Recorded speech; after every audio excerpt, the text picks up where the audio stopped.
It's already gone. What's up, people? It's your man H-Rap coming at you live and direct. As you see, I got my homie TC, and in a second, we're going to have my man Rob come in. We the Jaw Jackers. This is on the End of the Bench platform. Yes, so we're going to have some fun. We're going to talk a whole lot of nonsense. We're going to yell, scream, and cuss. And y'all going to like it. What's up? This is my man TC. Introduce yourself, TC. Let them know where you're at and how they can keep up with you, brother.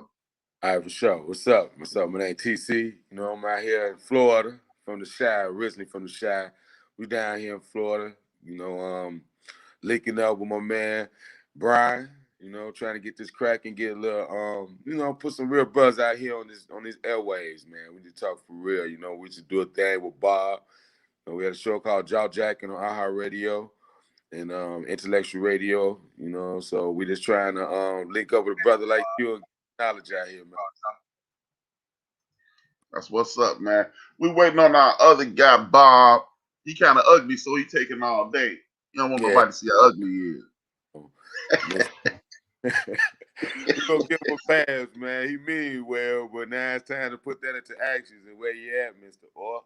Where you at? You know? Yeah, he coming on in a minute. He got the list. We're gonna talk about a lot of things on this show. We are some brothers from Chicago. We all about the same age. We opinionated. We loud. We in your face.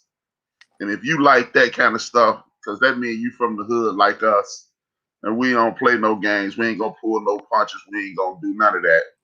We gonna even invite some of y'all in there. Hopefully y'all ain't ugly as Bob. Right. But, Hey, Brian, some of the people like my people that's don't even know you. Won't you? While we waiting on Rob, so won't you? Okay. Yeah, man. My name Brian. I go by the nickname H-Rap B. I've been in this thing for about I've been in this thing like 5 years, 2 months to be exact. I used to be a corporate dude, and that really didn't fit me. You know what I'm saying? I worked for the Washington Post before. I worked for Reuters. That's an international company. What it is Reuters is one of the biggest news, if not the biggest news organization in the world. It is the European version of CNN and the USA Today. You know, when you see the Russian president picture on TV, or foreign dignitaries or foreign superstar celebrities, you see in the corner to say photo provided by. Reuters is that company, Reuters. I left corporate America not by choice or force. It was by choice, not by force. My mom was diagnosed with terminal cancer. Well, she was diagnosed with cancer, and I left work to take care of my mama. And she inspired me to do this because when I was 10, I told her I was going to be a sportscaster. I said, yeah, I'm changing my number from 44, which was Reggie Jackson, to 32 because I was watching TV on a Sunday like this, and I'm looking at Brett Musburger now, and I'm like, they got on shirts and ties. I mean, they got to be making some money, and I ain't got to go to church. And I ain't got to go to church if I'm at work. So I told my mom, look, man, I'm going to be a sportscaster. I'm going to go to the league. Because when you 10, you don't have no idea how much money these people make. Right. You don't know how much money. We got Bob in. Everybody get ready. He kind of ugly. We told y'all he kind of ugly. So there you go. He ain't too ugly. He got his cute face on today. What's up, fella? Yeah, Bob, I was introducing myself to the people that don't know me. And told my mom I was going to be a sportscaster because I didn't want to go to church. So about 3 months before she passed, she said, hey, you remember what you told me you was going to be when you grew up? And I said, probably football player, baseball player. I don't know. We had a good time. Unbelievably so. While my mom last couple of years in the world, I was there. 3 meals a day I cooked. She had this thing hanging out her side. I had to drain fluid from her lungs every day. That sounds horrible, but I don't have nothing but good memories during that time, right? So she said, hey, you remember what you're going to be when you grow up? I say, I probably told you I was going to be a football player or a baseball player, something along those lines. She was like, yeah, that's better. I said, she said, yeah, but you told me you was gonna be something else. I said, what? And I had been bouncing around in my head because I don't like the way we are represented on TV. So I'm gonna get my own damn sports show in my head, you know. She said, you told me you was gonna be a sportscaster. I was so impressed by that. I said, well, I'm gonna go ahead and tell you why I want to do that. And you might not be so impressed. And we laughing. And I said, yeah. I said, I ain't want to go to church. So I had to figure out a way not to go to church. I looked at dudes on TV, they had shirts and ties. And they only work one day a week. And I knew they made money. I was like, I want to do that. I can lay around Monday through Saturday, get up, and I don't know nothing about no production. I'm thinking, you know, like a regular job. They get there around 8:45, sit down at the desk, and at 9 o'clock, they talking sports. And then at 11, when the game come on 12, they go home. So I was like, so really, Mama, I was just lazy. Hey, what's shout out to my girl, Naisha. Thank you. Thank you for the support. Please hit that like button, hit that share button. As you see, this is the new Jaw Jack. That's me running my mouth about me. But yeah, man, I left work. I've been doing this. And I'm, you know what? I'm tell y'all this, man. I'm the luckiest man in the whole world. Flat out. The luckiest. I'm the type of dude that'll lose his wallet and trip over a bag of money. And if you don't believe me, this what I'm telling you. Now, watch this. 2008, right when my mom. I hope you trip over a bag of money while we together. Boy, I'm telling you, I tried to trip over one last night. I checked these numbers. I might have tripped over one last night. TC coming home. But y'all gonna come back, yeah. We don't need no more coal. But right. Like I was telling you, when my mom got sick, I didn't know how I was gonna take care of myself. So I invested heavily. I had got a settlement from a lawsuit.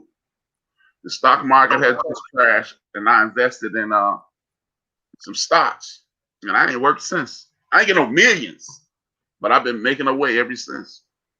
Oh, really? I was able to not work and take care of my mom the day she died. So, what's up, man? Hey, if you don't mind, though, man. If you don't mind, hey, Brian. Hey, if you don't mind, man. Since you got, I see the word jaw jacking across the screen right there with my screen. I see jaw jack. So if you don't mind, let me do a jaw jacking intro real quick. There you go. If you don't mind. Do your thing. So just follow with me, man. Let's get ready to rumble. This is jaw jacking with Bob, ROB, and my main man is with me from the South Side of Chicago, Illinois. Let's give it up for my main man, Martix TC was Senior. And down there at the end of the bench, let's give it up for the captain, the CEO, H-Rap from the west side of Chicago, Brian Williams.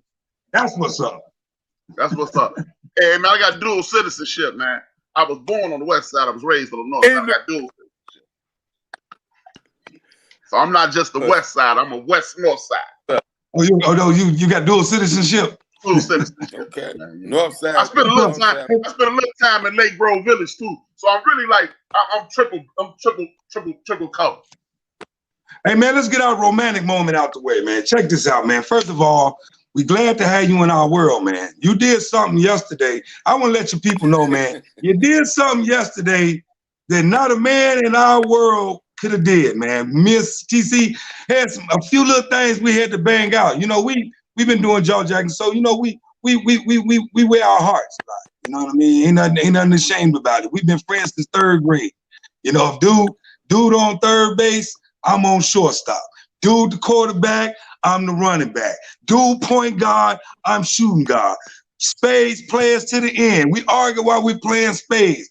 I'm carrying you. So I just want to say, you know, sometimes, man, with the theme of what we doing, collaborate together, man. We here to collaborate with you because the stars align for us to get back in the game, coach. We was at the end of the bench, baby. You put us back in the game, coach. That's what's up, man. So let TC get in there. Y'all know my theme is always the treatment players meet. Go ahead, T. Man, you know. Yeah, to just keep it real, man. We had this little conversation. I don't know if this will be part of what we're talking about today, but it was good for Brian. Hey, Brian, man, it was good for you to be in that atmosphere, the environment yesterday, because you brought a side of Bob out I ain't seen in 20-some years. So I appreciate what you brought out in our conversation yesterday. Real talk. Man, it's all good, man. That's what we supposed to do, man. It's too many brothers out here that's just arguing and struggling and doing shit to no end.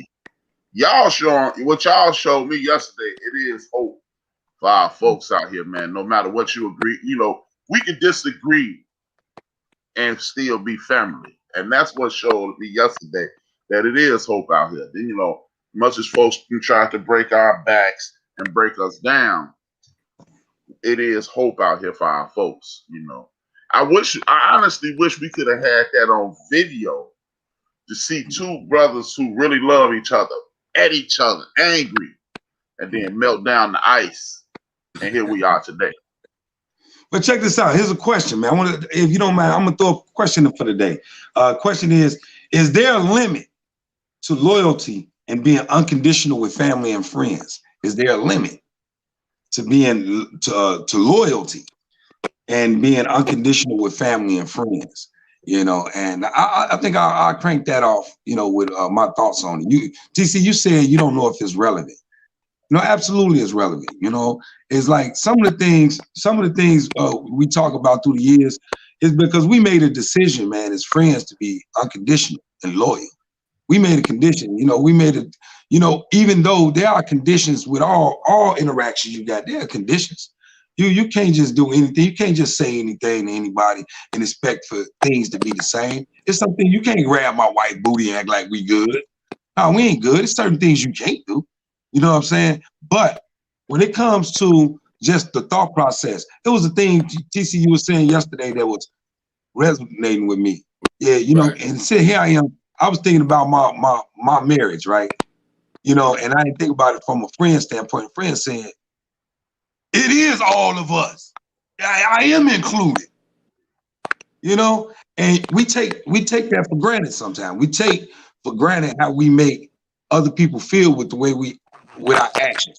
We take that for granted. Until you hear your partner say something like that. Are you still there, T? Y'all still there? Yeah, I just had to grab something. Something. I'm here. Yeah. I'm here. We listen. I was just saying, it was like, it was a lot of things that, things could get misconstrued. Things could get misunderstood, and if you don't, and sometimes our manhood pride, we don't feel like we got to break everything down to our buddies. I don't feel like we got to break everything down, but that could be an error. That could be an error night, taking that second to break it down because you've been jamming with each other. Remind me back, I put TC in an unfair position. Let's keep it 100. Let's talk about jaw jacking for a second. Let's keep it 100 to the question. Is there a limit to loyalty? I'm gonna tell you one thing I like about TC. TC, we came on jaw jacking. He said, look, man, check this out. You ain't gonna never have no problem with me. You ain't never gonna have no, you're the host and I'm your road dog.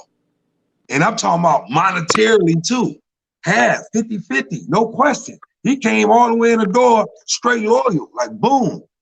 Anybody who know TC got a huge personality, huge opinion, huge people understand his psyche and his logic. For him to do that, and then we was on our show 2 years, and we didn't curse. We never had no conversation where we didn't curse. Now, if that never got acknowledged, I'm gonna do a whole bunch of that type of saying. For the rest of the time I rock with y'all, I'm gonna be telling the truth about things that I see in my men's that need to be said. All my male friends, I'm gonna be telling you, bro, that's good attribute, bro. That's good. You know what I'm saying? Because that get brushed to the side, if we don't acknowledge it. It can build up jealousy, it can build up resentment, it can build up things. I appreciate that, TC, about you. But let me say this last point. What I come to realize is I put him in an unfair position because while my strength was doing interviews and stuff like that, his strength was like commentary talking, right? So he froze in support of me, and everybody who know him, like, you ain't even being yourself. So Jaw Jacking in our heart never was alive because TC whole personality was never alive. And that's what I appreciate about coming on at the end of the bench. You know what I'm saying? It allow us to just be us, man. That's what's up, man. Appreciate you. Appreciate you. Yeah. Well, you want to go first, TC, or you want me to jump in, or which how you want to do it on the question of the day? Rob, ask the question of the day. We got a few new visitors. We got my man DJ Mad Knox on Built for This Network as well. We got Ben for BS3. We're gonna be on tomorrow called Forecast. We talk about social comment. We have social commentaries, movies, stuff like that. They tuning in as well. Ask the question again, Rob, so they know what we talking about, and then TC, you can go there, and I'll go there, and we'll go back to Rob. Question of the day is there a limit to loyalty and being unconditional with family and friends? Is there a limit to loyalty and being unconditional with family and friends? So it's on you, TC. Is it a limit? I'll go ahead and address that. Yeah, by me being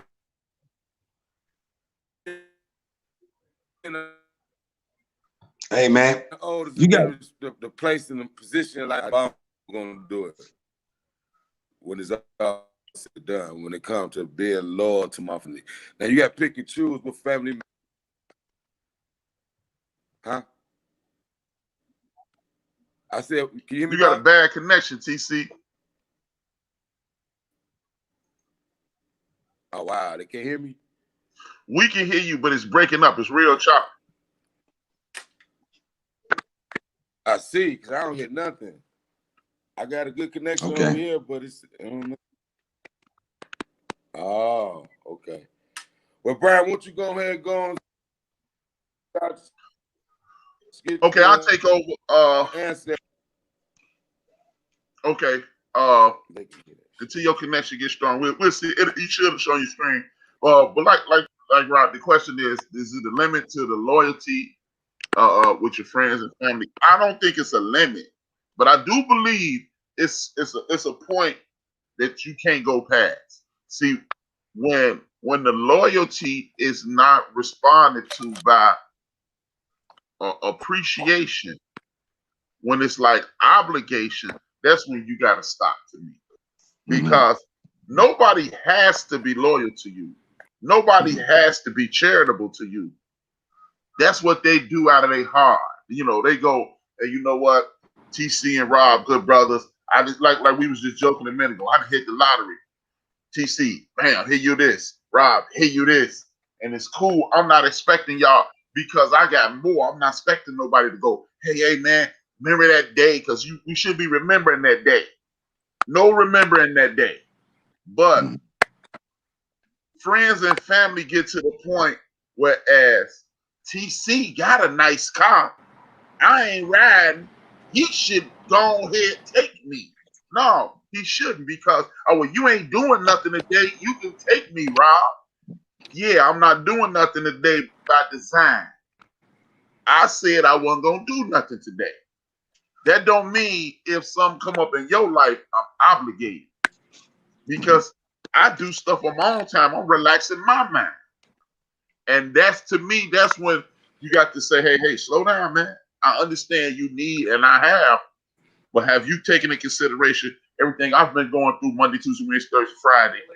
Now it's Saturday, I'm not doing nothing, but I might be using that Saturday to recharge my batteries. I'm not obligated to do anything to you. I do it out of love, but I'm not obligated. So when people start thinking your good heart and your kindness and your loyalty is something that you owe them, that's when it's wrong. Right. And that's when you have to say, you know what, I'm gonna put you on ice for a little while. No, I agree with that totally. You good, TC? Can you hear CC? Yeah, he froze. He good and froze because he ain't moved at all. Brian, I'm trying to see you.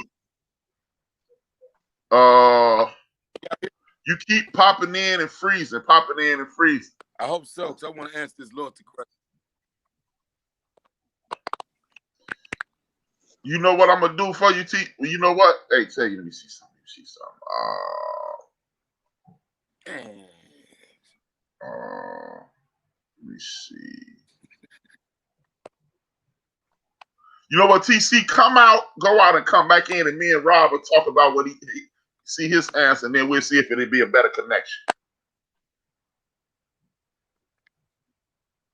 Yeah, he good. He good in Fro. Rob, give your point of view, and then when TC come back, I'm gonna text TC, come back in. You talking about, is there a limit? You talking about for the question of the day? Yeah. No, well, I thought I kind of gave it when I was just talking about. I was just talking about the fact that we made a decision to be, but my answer though is yes, there's a limit. There's a limit, but to some people, you got to really gauge people's heart, and once you evaluate a person's heart, that determines what type of limits you really have. Because you can love somebody's heart, and then you can have a heart for them, and that person still could never become what you expect them to become from your expressions you put. So you have to put a limit on it. You know what I mean? So that part of it, yes, you got to have some limits, but ideally, for a long time, we put ourselves in vulnerable positions because we don't recognize when to make limits on people, even when they may potentially hurt us. You know what I mean? So I know I went through an experience of what you would call burnout. Mm-hmm. We call it burnout because it was it has become. I concluded it to the fact that it was called self-righteous acts. And the reason why I call it self-righteous acts is because I had expectations of it. You know how you say, man, you should never do nothing if you're expecting something back. That type of comment. But to me, that comment is not true. That's not a true comment.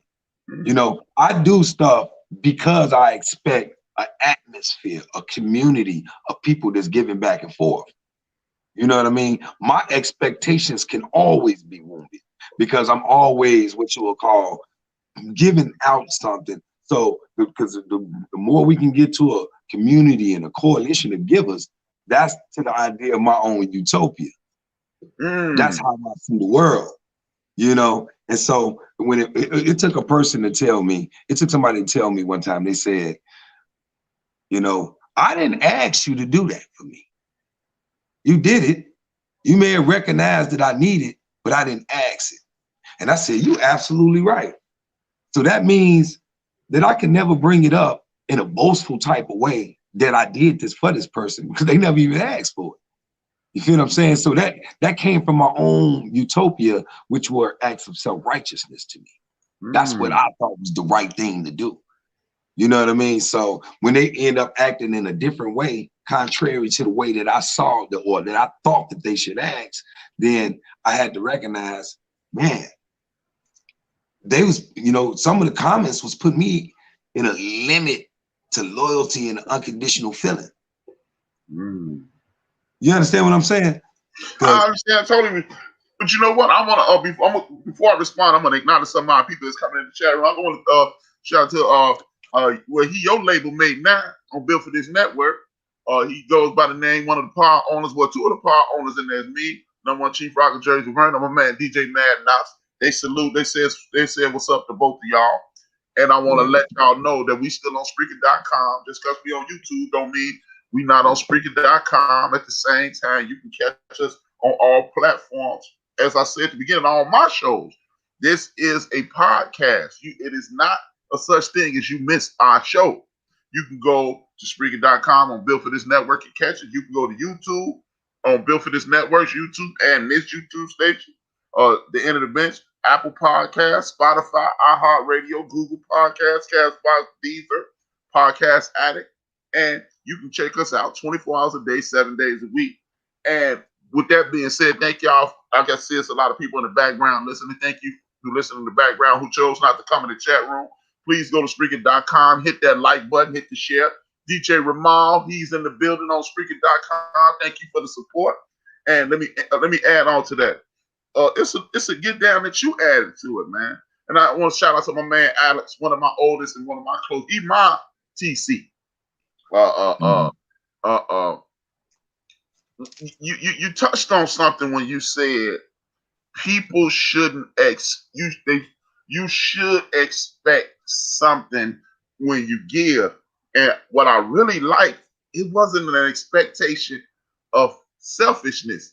If I give you something, you should give Rob something. If I give Rob something, Rob should give TC something. If TC give, so you're right. It is an expectation of giving. Because if somebody nice to you, you don't need to put that in your hat or in your pocket. You need to break that off and give it to somebody else, because it's always somebody, as we stated on your show. And remember, please support Rob. Found him on Facebook, so you can get in touch with him, so you can see his show later tonight called Collective Perspective. That's right. It's on Facebook.com. And the brothers, I know the brothers. You tag me, and I'm gonna tag the brothers in, because I know they'll love your show as well. Your show tonight as well. You, Dave, Kelvin, and our brother, Guru. The Guru. Ernest, almost called it Rob Johnson. Ernest Johnson. Yeah. So, please tune in tonight. But you're right, man. Shout out to Ron the S. Thank you for the support. You should give not with the selfish expectation. You should have an expectation of, hey, it's yours. Keep it going. And the irony in that is this. I was just watching the Biggie Smalls documentary yesterday. Shout out to DJ Bad Knox. I'm slipping. I ain't even turn on the speaker.com. Cheers, Roundtree in the building. Thank you, Knox.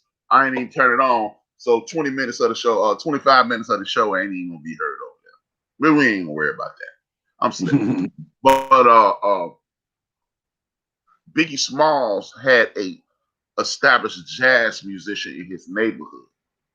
Okay. And the jazz musician, we got TC back here in the building. Much love to TC. You back, TC back in the building. Good to see you, bro. I hope so, man. You got an iPhone? What you got?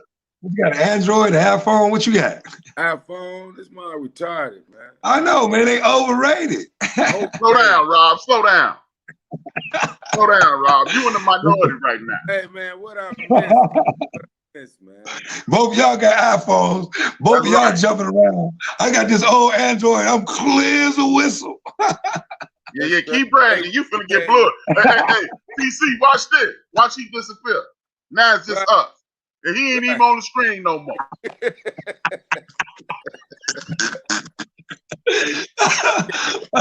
Man, maybe we should have came late. Maybe our phone would have been working better. You know, I should have came on. It's all good. It's all good. Yeah, I want to. But like I was saying, before we lose you, man. Yeah, I want to get that. When we the last thing we talking about the limit to the loyalty and the friendship, we still there? Yeah, we there. I feel like it's it depends on how you are. I feel there's no it's a limit on who the friends you show it to. You know what I'm saying? Because if you're loyal to somebody, that means there's been some work done that made that loyalty be there. You know, it's a reason why. You know, that's why I always looked at certain things when it comes to me and Rob and certain my other friends. It's like it's a reason why I should be looked at a certain way with them. You know, that's how I feel. Because like loyalty can't go to everybody and all family members. Let's be real. You can't. It's impossible. It's the ones that then putting up no work in to earn your loyalty or earn the fact that you'll do things for them that you wouldn't do for any other person. You know, I couldn't treat every family member the same because they ain't all in the same position in my heart. That's just how I feel. But as far as friendships and loyalties, I do feel like I don't call too many people my friends. So one thing, my friend, is a loyalty earned there.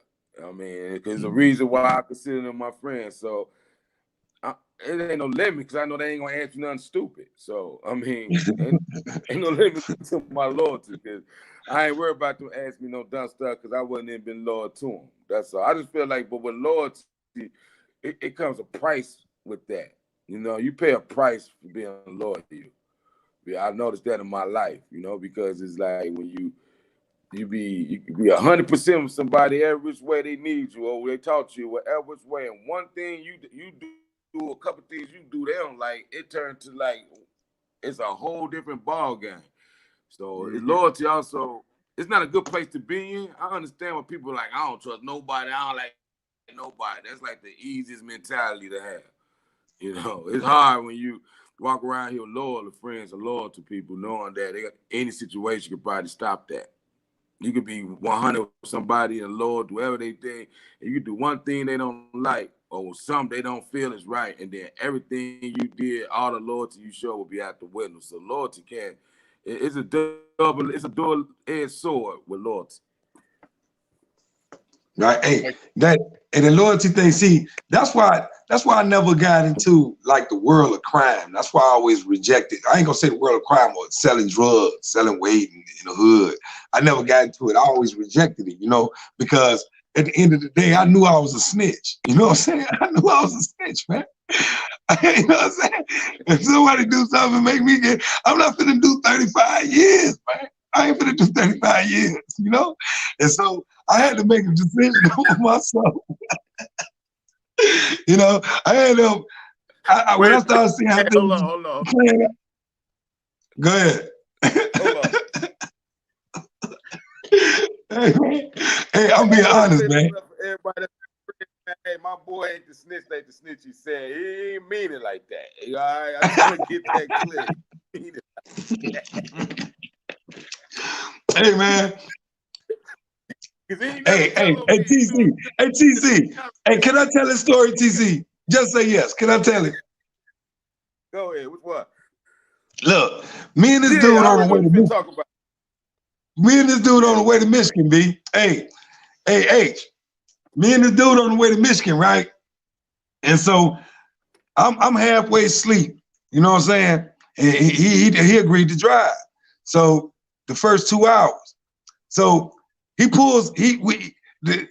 wakes me up and the police behind us. And then he was like, man, hey, he's like, get over in the driver's seat.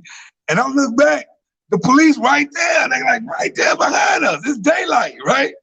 And I'm like, man, dude getting over, man. He getting all the way over, man. They pull us over. And I got out the car on the passenger side. I got out, both my feet hit the ground. And I looked up to the police. I said, what was he doing? Speeding? And TC been like insinuating I'm a snitch. I ain't know what to do. Come to find out, his license was restricted. They weren't even suspended. They was restricted. You know what I'm saying? But that type of stuff, I don't know how people would label that. But I was like, dude, hey. I don't even know what to do when activity like that break out, but tell the truth, man. Because I ain't out there doing nothing bogus. Well, the lesson of the day is don't do nothing bad around Rob when you're going down. Rob, locked up. Hey, Brian, listen, don't do nothing. I'm gonna let that story with man. Listen, he wasn't, it wasn't half sleep. It wasn't none of that, man. The man just, some people would just go. Some people answer. And some people gonna go do it. Bottom type person gonna ask questions. Why I gotta hold this? You know what I'm saying? So just like, all right, my fault. I would bring that up. That's why I knew early, man. See, hey Brian, let's tell the truth, man. Let's tell the truth, man. Where's the loyalty at in the mob? Where's the loyalty at in the government? Where's the loyalty at anywhere? We don't see the loyalty nowhere. Nowhere. Ain't nobody, somebody either greedy, too greedy, they want it all. Somebody wants somebody else's girl. Where is it at anywhere in our existence? So I might as well stay in my lane to make sure I do the things that I can control, right? You know what I mean? Because I don't see no loyalty nowhere, man. For real. And that's just my opinion on it, Well, show Rob loyalty or you going to jail. That's the moral of the story.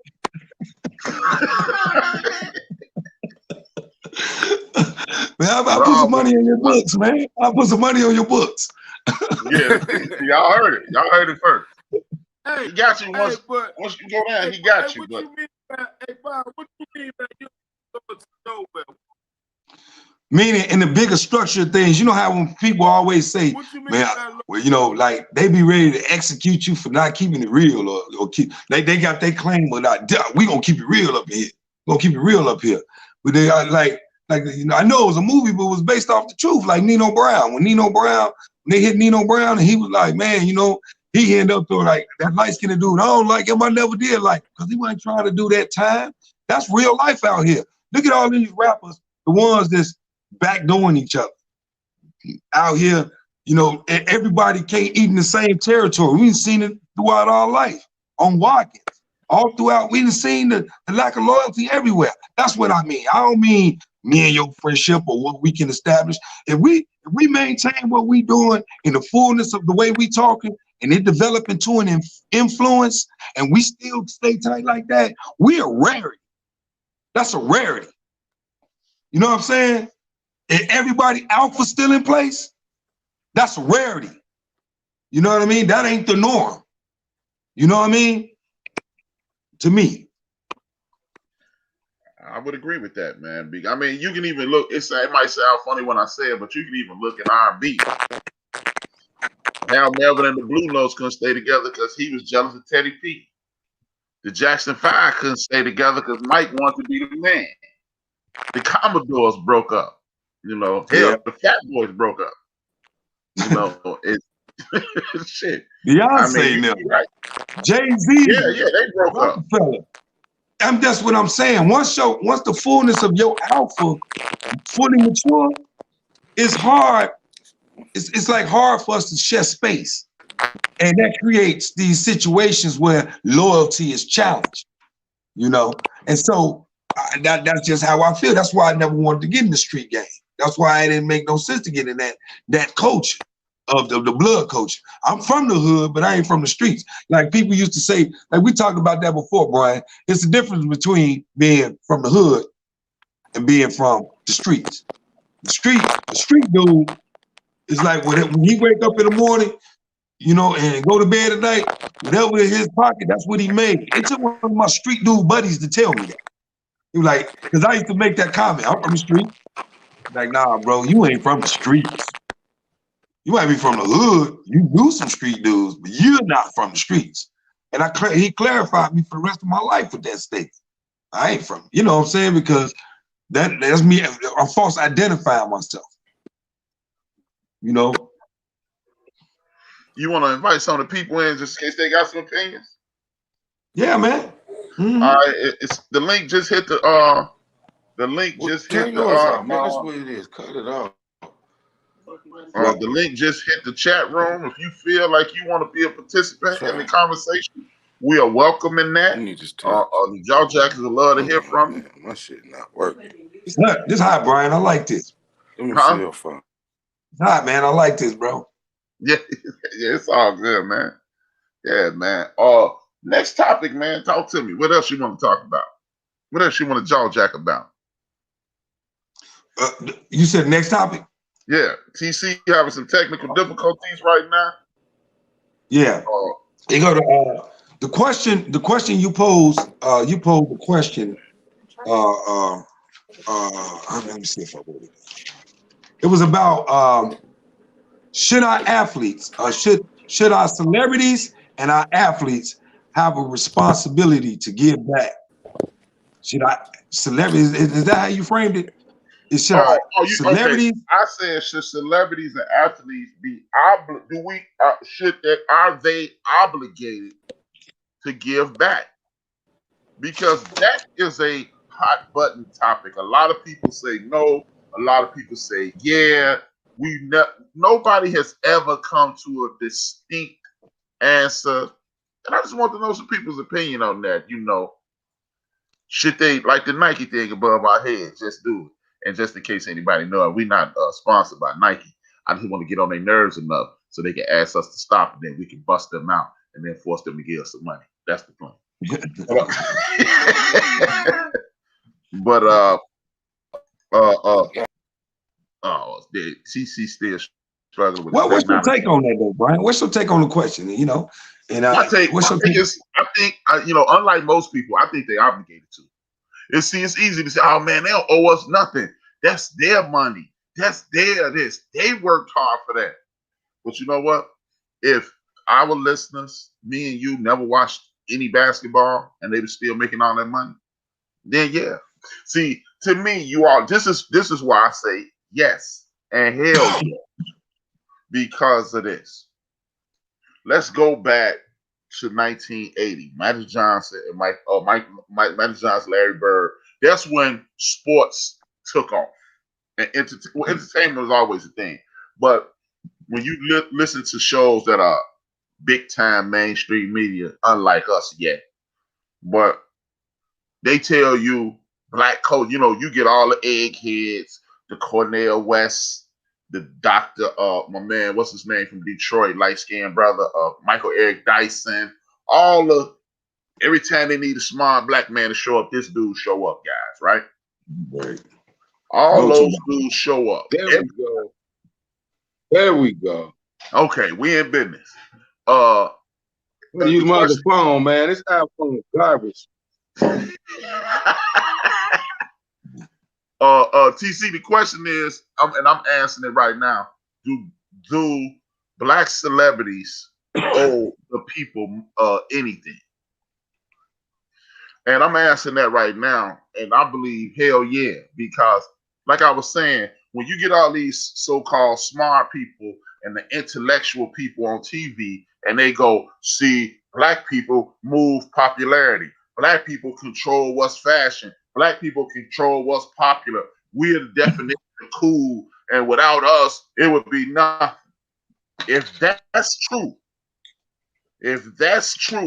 then every time we take somebody from the mud and we make them a celebrity, do they have to go door to door?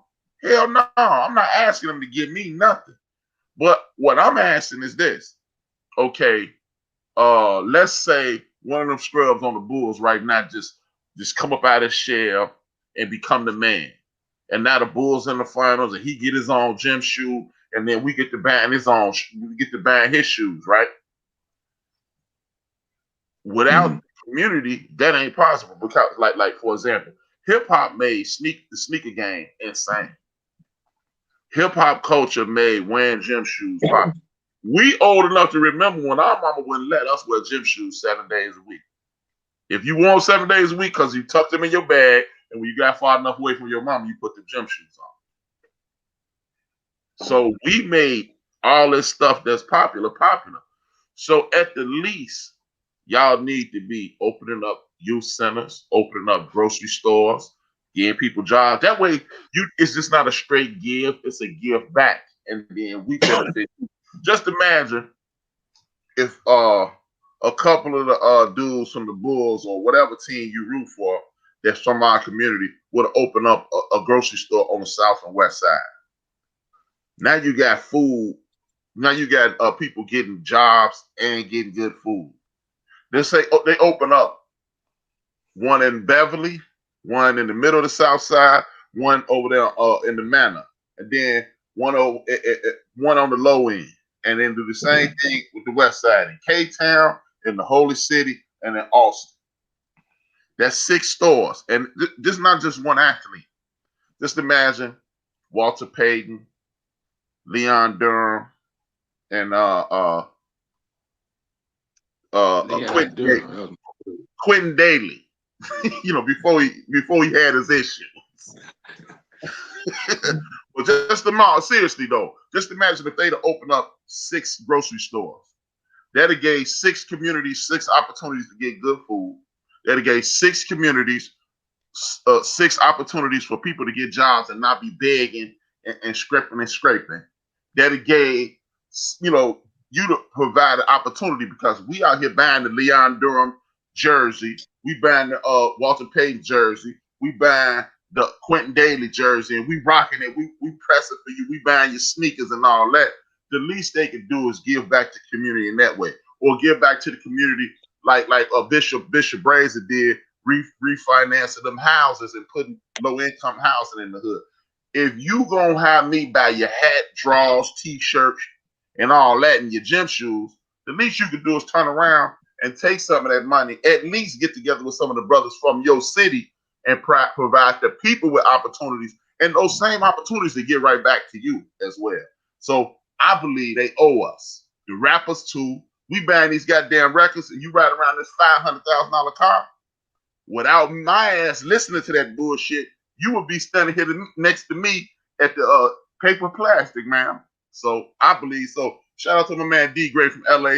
Big ups to you, brother. Thank you for the support. Please hit that like and share button.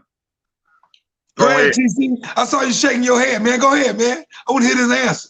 Rap Beauty's in the building. Thank you. I'm still, hey, yeah, forgive me being down here in Tampa. Like, I guess I'm still that loyalty subject you said, Bob. I want to get back on something you said about the loyalty, but I'm gonna stay right here with him with this. Now, do I feel the athlete or entertainers owe anybody, like the neighborhood or the their race? I just look at it like hell no, like hell no. I look at it. It depends. Because what you saying, I just try to break it down and make it sense. Morally, I feel you're right. They have a moral obligation.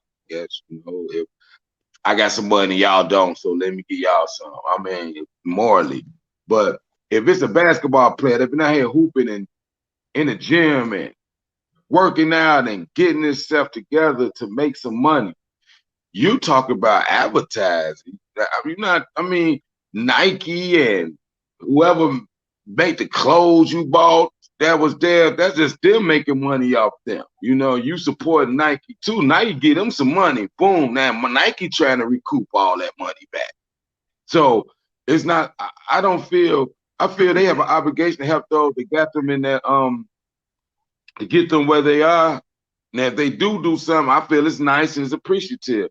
But if they don't, it all depends on what they was doing. Like Ross and Drake said, you weren't with me when I was shooting in the gym. But them boys out there hooping, getting their skill together. I feel it's unfair because I don't really hear people saying like Larry Bird had to get back to French Lick, Indiana. I don't hear nobody saying, Brad Pitt didn't got on and Brad Pitt got to go back and take care of people. It's just like every time it got to be an extra standard when a brother do something. If a brother get on, he got to have a whole community in mind. If he don't, then he ain't real. But when you see the rest of the guy that's not a brother get that money, I don't hear no, it's the same scenario about it, just how it is in this world. And I think we got to at least see it like that. Look at Parsons. Sat there and got all that money in the NBA. Hurt, didn't play a minute. You rarely heard anything about it. But when it's a brother who ain't playing because he owe money, they be like, get that contract out of here. He don't deserve the money. I'm just talking about how people talk. I ain't even talking about they can't take the money from him. I'm just saying how it goes. It's like it's a double standard for the brothers. If a rapper make it because he got lyrical talent talking crazy, to me, a rapper ain't talking no crazy in a movie you saw. I don't see nobody telling Robert De Niro to get back to his. I don't hear nobody saying they don't say it, but I ain't never heard nobody tell Al Pacino, Leonardo DiCaprio. I never heard that. It only applies when a brother. Because you're not Italian. Huh? I mean, Italians hear black saying. Maybe that's a conversation happening between Italians when it's Robert De Niro or whatever culture. But what the point I'm making is with the brothers, everybody hear what they say about the brothers because it's been said publicly. You ain't got to be in no white community to hear them talk about what a brother should have done. Everybody know Jordan support. Jordan said Republican Black Jordan sneakers too. It wasn't just in the black community heard that. All communities hear that. But I'm not asking them. Tell you what, how many gym shoes Jordan sell if the brothers don't buy them? Say it again. How many gym shoes he sell if the brothers ain't buying them? Because if the brothers make you popular,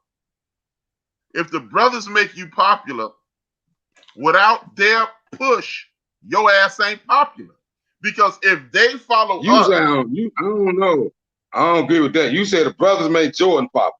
No, the brothers made Air Jordan brand popular. The whole hip hop movement. Okay, so why wasn't Dr. J selling $100 million in shoes? Because Dr. J had his own shoe too. Because Converse wasn't a big deal like Phil Knight, man. It was a difference, man. No. Converse marketing wasn't like Nike. The reason I said it wasn't popular. I said the marketing. No, marketing had nothing to do with that. I'll give you an example. Think about it. I'll give you an example. Run DMC is at Madison Square Garden in 1983. And they tell Adidas, without us, y'all not making that money. And they say, what the hell you mean? He said, don't worry about it. Go stand to the side of the stage. Run, come out to the stage and say, everybody hold up their shoe. 19,000 people held up an Adidas shoe. The next thing you know, Run D and J set for life because they showed 19,000 people hold up one shoe. Hip hop made the sneaker game what it is today. And without hip hop, you'll still be selling shoes, but you wouldn't be selling at the rate that it is now. Just like people was buying jerseys. Michael Jordan sold that shoe. No, Michael Jordan sold that shoe, dog. I don't agree with that. Run D and hip hop sold them sneakers. Fuck Michael Jordan. So because Jordan. without hip hop, that sneaker game ain't shit. You said hip hop sold Jordan. Hip hop made the sneaker game what it is today.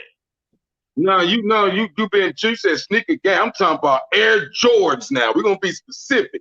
You said hip hop made Air Jordan? Yes. Never. Yes. Never. Because if you don't see KRS-One in 1988 wearing the motherfucking shoes, if you don't see Easy eating them in the motherfucking shoes in their video, motherfucking popular culture drives whatever's going down. Just like jerseys. Yeah, the NFL was selling jerseys.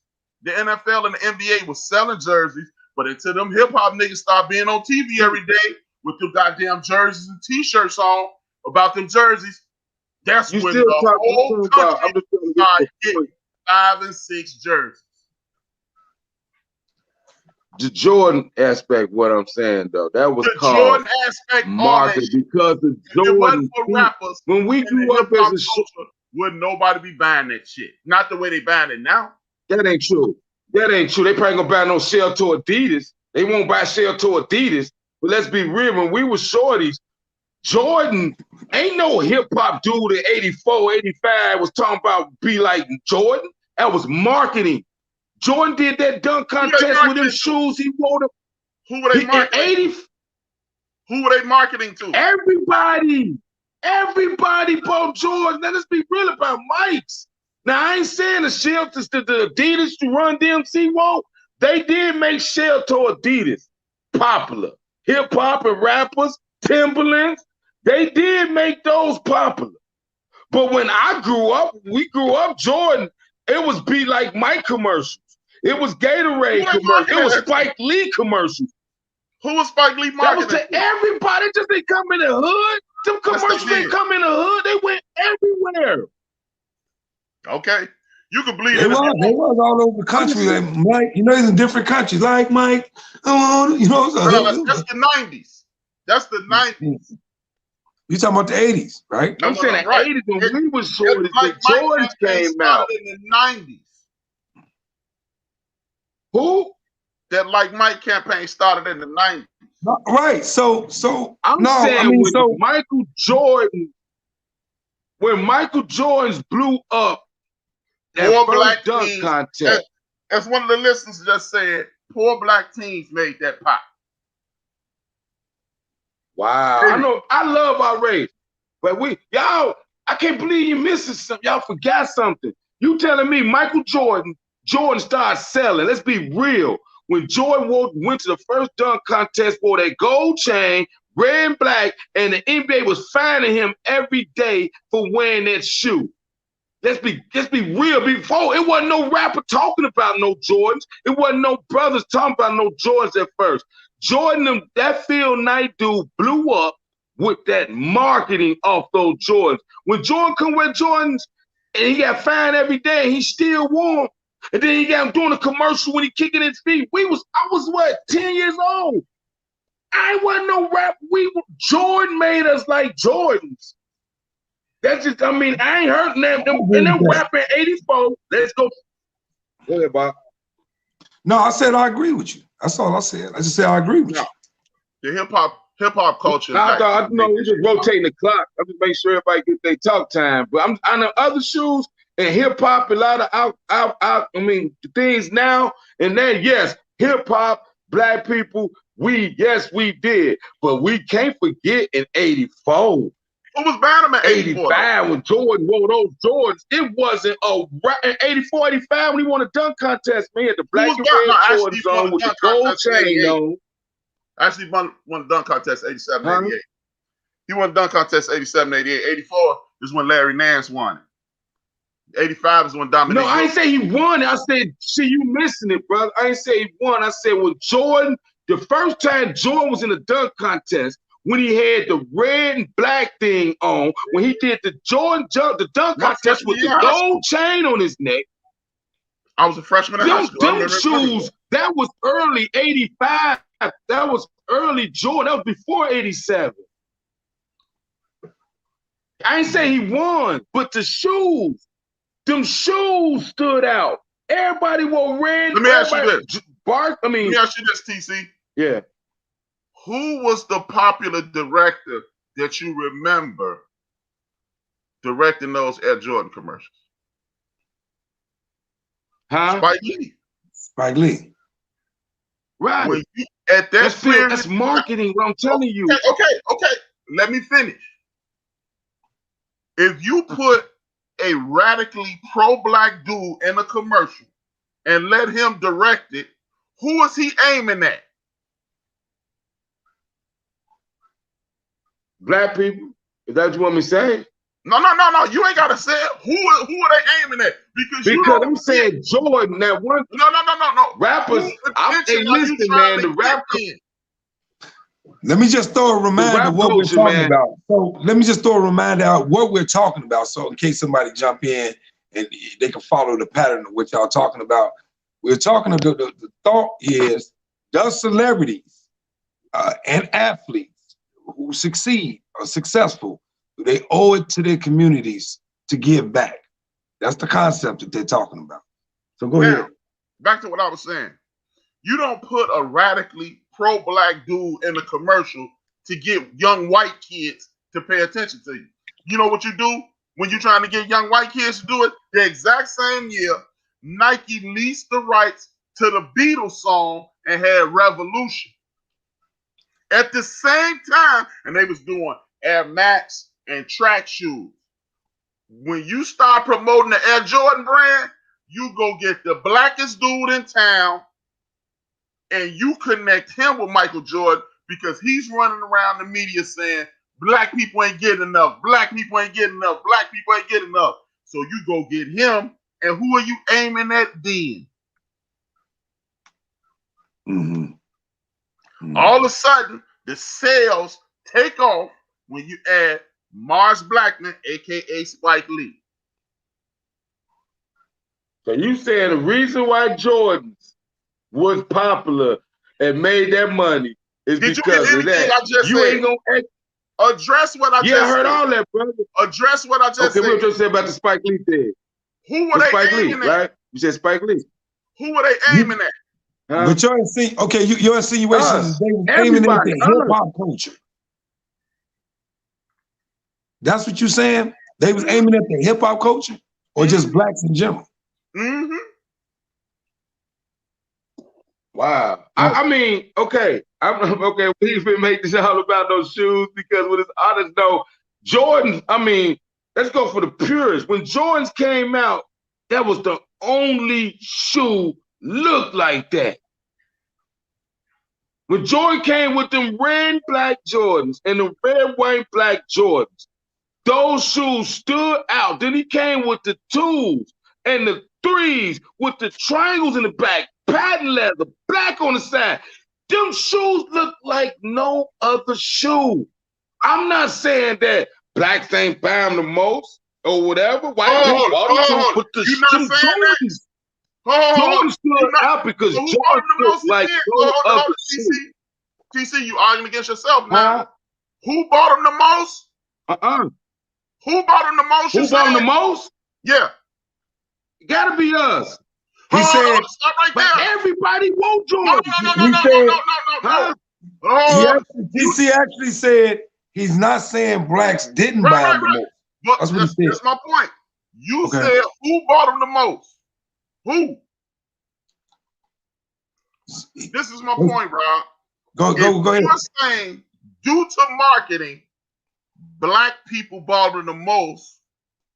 Black people popularized the shoe. Then don't that mean the campaign worked?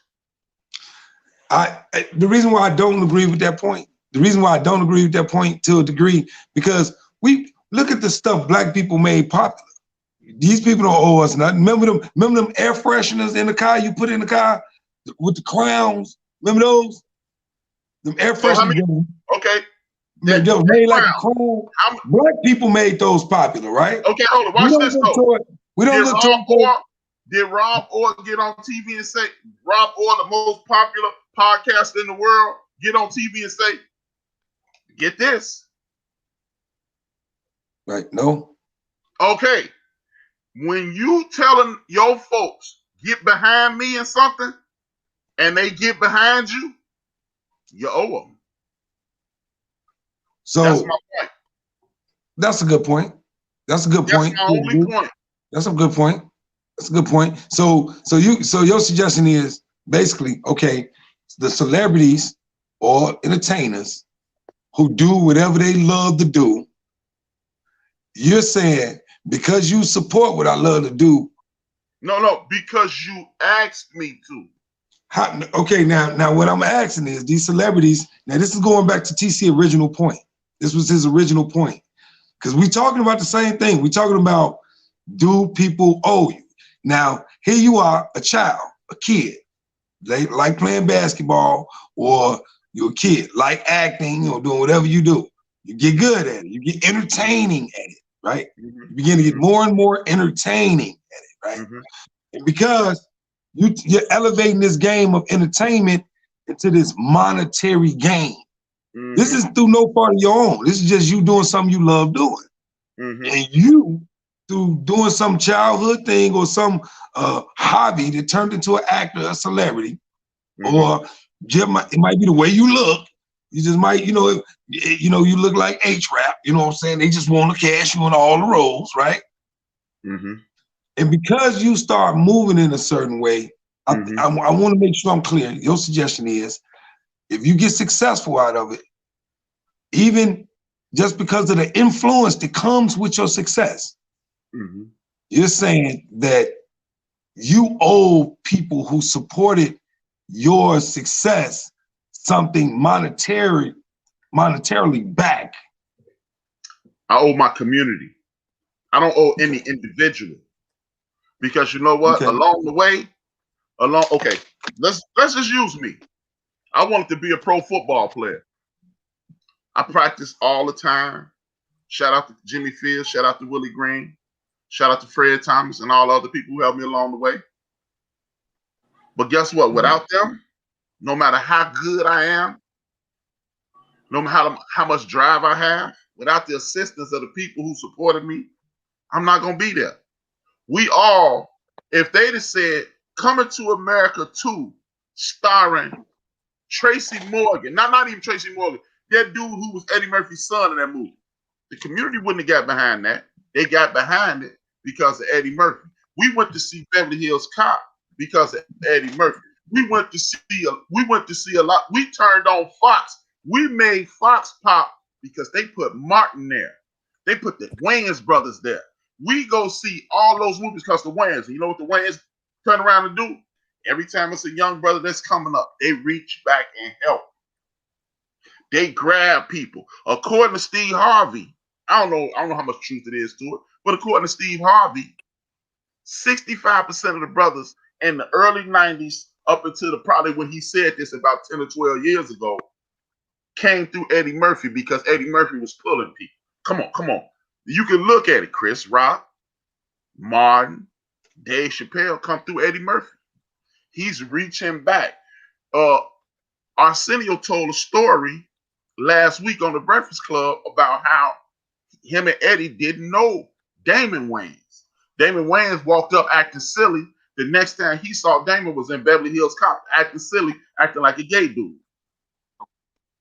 Because that's what he was doing that day. What I'm saying is, we always say, man, brothers need the help. Brothers need the help. Brothers need the help. Brothers need the help. And then when people like me say, all the motherfuckers need the help, we go, hold it. Because we go to see movies because of these people. We tune into games. We buy their shoes. We buy their cereals. We buy their soda. We go to McDonald's. The reason that we do a lot of this stuff is to support them, to show allegiance to them. So and when I'm you just say saying, you hungry, you I'm saying this for the youth you sooner. ain't going to McDonald's because you hungry. You going to McDonald's to support somebody that said they bought a burger. You can be, what we can do is we can be singular and individual. So okay, why did McDonald's pick Michael Jordan? Because they look nice, dog. Okay, but why wasn't Nike the number one gym shoe on earth until people like Bo Jackson and Michael Jordan started promoting?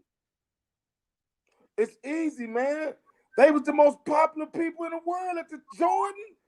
So you go get the two most popular people in the world, and their community follow them, and they become the number one brand. Why? When you say community, you saying his race. That's what you mean by community, right? Race, community, niggas, whatever you want to call it. Okay. So why you think brothers? I'm saying I still the innocent man when I saw Jordan. I was young. Those were the coldest shoes I ever seen. I was young though. But when you saw Jordans, when you was 10 and 11, there was no other shoe looked like that. There was no other shoe like Jordans. The ones he had in 87, he wanted them from the free throw line. I'm a couple years older than you. For the record, the first Jordan that came out was all white. Do you understand that the Air Jordan is only the fucking Air Force One high top? They added the color because of the Bulls jersey. People flock to them. When the Jordan had the white Jordan. The white people flock to that shoe because of who was wearing it. No, you could call it a L1 because it was Nike, whatever, when you first saw it. But when Jordan put the Air Jordan, when Nike decided to put that Air Jordan thing on those Air Force Ones, the high top ones, when they put the Jordan in them, then they went red and black because the Bulls colors, red, white, and black. Then with the white, with the patent leather, with the thing on the back of them. Then the low top patent leather ones, them black ones. Those were some cold shoes when we was young. You're not gonna tell me I like those shoes because I heard somebody in a drug dealer saw them doing wham. Or I like them shoes because a person. Those were some design. Those shoes just was different. That's all I'm saying. I ain't saying you wrong. Okay. Hey, Ax, in what way should these celebrities act? What way specifically should they give back? I said that. That's exactly what I said. I didn't say they should go door to door and hand out money. I said they need to be putting out, opening up youth centers. They need to be helping with places like grocery stores, things that the community need, things that they lack. I didn't say Michael Jordan need to go to the bank. I need a big ass check for the South Side of Chicago for $40 million. Do that shit in the air and go for it. I said they need to be helping with homeless shelters, after school programs. They need to be opening up grocery stores. Right? But that's the Boys and Girls Club. Really, that's not our shit. That's not really the problem though. Like just the lack of community centers. The lack of that's not really the problem. Opportunities. We sitting around complaining. It ain't enough work. In our neighborhoods, they got things called food deserts. That means there's not enough opportunities to go buy quality food. if you are rich and you're a part of a community and you know you're benefiting due to that community, you should go to that. If you're in that city, you should go to that city and open up these things if you can. But I'm that's not why saying all 460 guys in the NBA that they need to go do that. What I'm saying is, if you have, just like you remember your point from the original question, if you have, you should give and expect it to be passed along. Those are your words. I call those wounded expectations of my personal utopia. No. But that's what I call them. But you said, if you, in your mind, if you have, you should share, right? Without the expectation of somebody giving it back to you, you should just pass on your blessing. That's all I'm saying. Right. That's all I'm saying. I agree. That's what. Go ahead. Bullshit. Well, okay. As long as we do this show, I don't never want to hear about unity then. Because that's a part of unity. Okay. No, it ain't about that. That ain't got to do with unity, Brian. For real now, a blessing, they say that all the time, man. Don't get me wrong, we blessed to have a God-given talent. But them brothers work for that talent. Okay. They had to do to get that. Now, to sit there and say, they got that, to me, your obligation to the society or to a community, what you give to the community, which is like what you have control of. You can't, how can you sit there and say, if somebody, I'm just asking, this is my opinion, I'm asking a question right now for real, Brian and Bob. I want y'all to answer this for me. I'm listening. Why always took it because of the condition that I guess the condition I raised saying like when somebody do something, they supposed to give back. I feel first thing they supposed to do is get to their family. First thing they do is make sure their family straight. I'm not thinking about no Vincent, no Church Street. I get my family right. First and foremost, my family comes for the block, period. So I don't understand how, and then let's think about the community we grew up in, Bob. Think about the neighborhood where everybody want to fight for these streets. Like, I want to get shit back to some fucking Vincent. I want to get shit back to that. You ever wonder why they feel that way? Yeah. Why they act that way? I wouldn't. Because I had to say, have you ever wondered why they act that way? Took a lot of down. That motherfucking community. I'm just saying, I'm just being real. I didn't grow up in a utopia community where everybody was who. I grew up in a community I want to get the fuck out of. I grew up in a neighborhood I want to get the hell out of. That's just me. I have that neighborhood, the neighborhood that I love what I went through because it made who I was, but we grew up around fuck niggas. Let's be real. That gang banging shit, all the people we lost, all the family members I lost because motherfuckers just sent them off. Let's be real. That's that same motherfucking community. That's that same neighborhood. So I didn't want to raise my kids in my neighborhood. You ever wonder why those people act like that? Fuck that neighborhood. My job, people who I'ma say, which is people that I feel that need, which is mine first. You can't think about, you can't hold it against nobody if you don't know what. I didn't say I held it against with their money. You got if I had came into I'm saying they should though. If you come to some wealth, Bob, you got a long way to go to get your family. They ain't get that money at one lump time. They get and been broke, go down some more broke, go down some more broke. So I got little cousins out here broke, with babies broke. Man, I got a whole family I got to get together. If I ran to 100 million before I think about putting a boys club in the hood, no. So neighborhood, I say they first obligations. You feel like what? You feel like what? If they have their family not right, then we have a discussion. But I don't feel it's fair to say they owe. I don't feel it's fair that we should be saying what somebody should do with their money when the neighborhood not knowing what they're really doing with their money. That's just how I feel. We don't know what they're really doing. You're not listening. Before you say anything, Rob, family generations is far down. See what you doing, Rob? TC is this. You're not hearing what I'm saying. You are hearing what other people have said and attributing it to what I said. At no point did I say you need to take all your money, yada, yada, yada. At no point did I say you need to open up a Boys and Girls Club. What I did say is open up things that would be beneficial to you as well as the community. You didn't even hear me say that. Because guess what? If you open up a grocery store, you make money and you benefit the people who are inside of your community that ain't gangbangs, that ain't fuck boys, who ain't on fuck shit, because you're giving people opportunities to work versus do crime. You're giving people, if you upgrade, if you renovate a housing unit or a dilapidated housing complex, buy it and rent it out at low income, guess what's gonna happen? You giving people a better place to live instead of living in the bullshit they live in. And guess what else is gonna happen? A lot of those people are gonna be Section 8 people, and you gonna make money. You didn't hear me say that. You attributed what I said to what other people have said, and that's not what I said. And as people in the chat room saying, it's a given that you're gonna take care of your family. I'm not asking nobody to go broke, but you know what?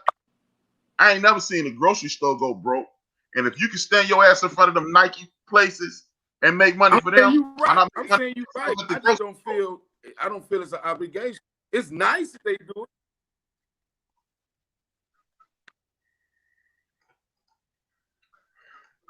Hey, and there I think it's moralistically. I'm not even finna be sitting up here battling back and forth. I just don't like I feel you obligated to do. You're not obligated. If you do. When did I say obligation?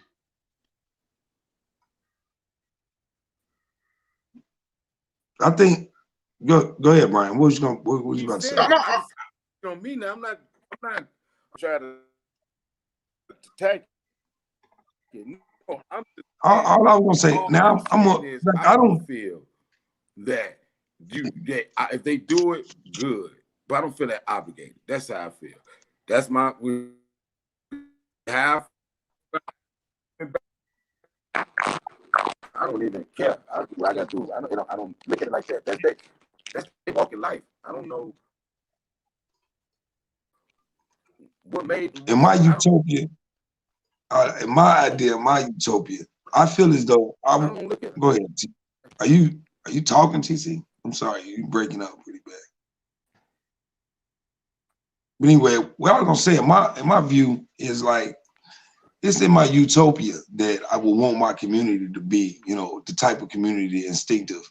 We look out for each other. It's like some of these areas I go to, like, say, like in the line of work that I do, Sleepy Hollow. It's unspoken, placid environment. This clean. One of the things that I hate, I can tell when a community bad by the gas stations and the dirty snow. Like, I hate, as soon as I see dirty snow, I already know I'm in a bad community. I'm not gonna even lie. It's a strange observation. I must admit, it's strange. I'm like, but condition of gas station says a lot about a community, right? So I don't think if you're a celebrity or you're an athlete, I think it's moralistically the right thing to do if you can do something for the area you live in and keep it clean and keep opportunity in that area. I don't care what area you live in. I don't think you should be able to point to a certain actual, this block or these blocks right here. If anything, like what TC was saying, that we basically trying to get out. Like, it's like you trying to get out of gunshot areas, gangbang areas. You trying to get out, and unless there's ownership there, if ownership is there, then okay, we all got what you call a commitment to try to stay in. But when you see ownership, for the most part, you don't see a lot of crime when you see ownership. You don't see a lot of stuff that need help. You know what I mean? Things always help when you see ownership. So when I say that the problem is not, the problem is more like, how do you get people to start looking at ownership? How do you start people to looking at, being business owners themselves, or, being financially free? There's a lot of different ways to angle, self-sufficiency. It's a lot of different ways. I don't necessarily think that you always saying throw a community up here through it, because it's not doing anything but keeping the cycle the same and the argument the same. The debate points are the same. You know what I mean? And we start trying to look at anybody. The closest people we can see with money is black celebrities and athletes now. We didn't get all the way down to their money. We looking in their pocket. And you talking about something that started from, hobbies. Like, Mama, can I go outside and play football? Yeah, go ahead. Mama, I was the fastest one out there today. They was trying to take the flag off my hip, and they couldn't catch me. Can I go outside again tomorrow? And then they end up turning into, running into like some, let's call it what it is. Some white man who owns the whole arena. And he's gonna sell what you do. Where are our parents to say, no, we ain't gonna sell what you do over there. We're gonna come over there. Mr. Williams, he likes football too, and we gonna go over there. All our athletes, Deion Sanders. That's what like you were talking about with Deion Sanders getting so much flack for going back to Jackson State, right? No, that's not what I said.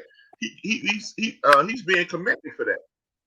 Well, I'm saying I'm sorry, maybe I misinterpreted a story you was telling me when you were saying, oh, you told your boy a few years ago about going back to Jackson. It should. Right. I said a couple years ago that it should happen. Okay. And your boy. Right. So now that's a big statement he made. That's a big gesture he made toward what to give back to a community. That's a big statement, like, right? So like when you got Deion Sanders, if you start taking like, just say, we always got a theme of a black and white thing going on, so we ain't gonna avoid that. We're not gonna avoid it. We're not gonna act like it's the only problem. We're gonna talk about it. Let's say Lovie Smith, Mike Tomlin, all of them go to HBCUs, and recruit there. Unless those structured type of decisions or patterns are established, then we gonna always be looking at celebrities and athletes for their moral code. We can really go on and on with that. We can go on and on with like, should athletes be paid? If the college is gonna be able to benefit from the Fab Five, UNLV. If them jokers could have got paid back in the day with the style and the swag they played with in college, and benefited from the way they marketed themselves, their jerseys and stuff like that. That's what type of thing that build up a camaraderie of community, because you can go do something. Everybody just not benefiting off your little boyhood habit of just running and making sure you don't get caught with a flag.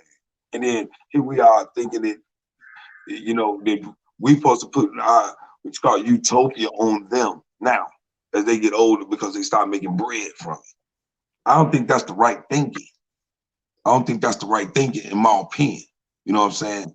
I don't think that's the right thinking. But moralistically, just in order for I won't stay inconsistent with what I originally said about my own self-righteous wounded expectations, I agree wholehearted with you that I hope people would be like that. That is mindful about making sure we pull each other about a bootstrap. I agree with that, but I don't think it's something that we should be looking for them to do unless there's some other things fixed in fairness. I don't even think it's something we should be thinking like. Honestly, I don't think we should be thinking like. You know how I like the thing, y'all say you should take care of your family. Mm-hmm. How about this? Your brother live in Chicago. I would have made it pro. My cousin Mike and Vince, they were closer to me than my brothers. Mm-hmm. I would have given them money to start a business. I would have put my name behind that business which would induce success. they're giving people who are looking for jobs places of employment. How does that sound so far? Yeah, it sounds good to a degree, because you ain't gonna get nobody no job that ain't qualified for it. You're not gonna have, you know what I'm saying? And You then know, when your friends come, go ahead. Then my mother, who worked in social services, her brother, who worked in social services, I give them the means to open job training centers, which they would be funded by the government, which will open doors for people who help people get job training, help develop skills, and put them in a better situation. How does that sound? Sound good. Is that something that they should do? Because they are helping their family create opportunities for other people. Is that something that should be suggested? Yeah, it's something that should be second nature. Ain't nothing wrong. You said what? I'm not. What'd you say, Brian? I'm listening. TC was talking. Go ahead, T. TC started talking. Can you, Bob? Yeah, I can hear you now. You froze again, T. No, I said I want to get. All I was saying wasn't against no body gap.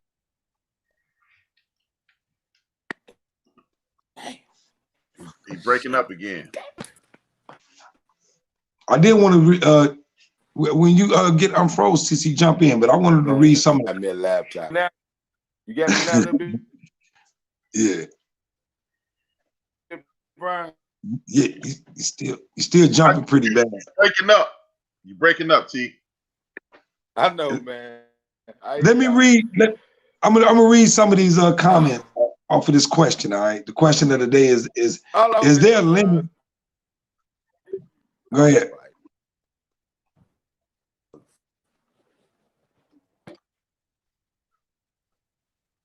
Anyway, yeah, you still froze. Anyway, I'm gonna read some of these comments, from some people who chimed in on the question today. I want to read this. Comments from the Streaking.com side. Red Beauty, she contributed a lot, so I put a lot of her comments over there as well. Okay. You said from the west side.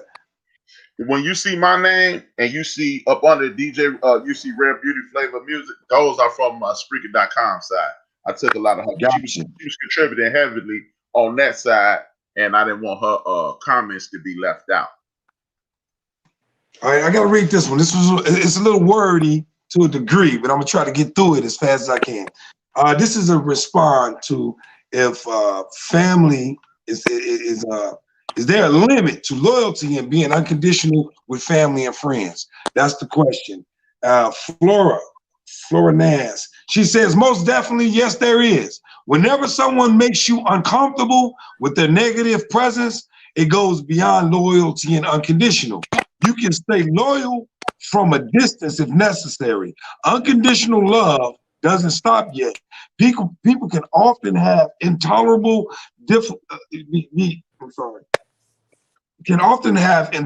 ways that you don't have to deal with. Family can sometimes make it difficult because of your love for them. In family gatherings, it's easier to maintain unconditional and loyalty as a whole, so that those most intolerable to deal with will be surrounded with real and loving family whose love is definitely unconditional. I thought that was a pretty profound, well put together, paragraph summary of kind of like what we was talking about. I really like the part when it says that, when you surround people with unconditional love, they get basically drowned out. Their negative energy get drowned out, basically, because you're surrounding them with all. You got the volume up on your get down. You cool. I just blocked. TC came back. I ended the other feed and added them on this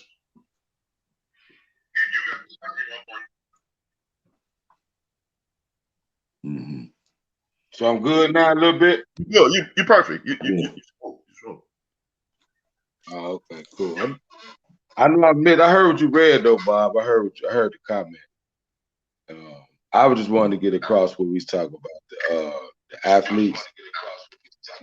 You know, entertains anybody coming to money. If they do it, it's a great thing, and I commend them for it. But if they don't, I don't hold it against them. But see, that's the thing. I'm not saying I'm condemning them or anything. No, I ain't saying you did. I'm not basing on what I'm not going against anything you're saying. I'm just saying how I feel. I'm not saying that you said that or that you. I'm not even coming off you. I'm not saying you said none of this.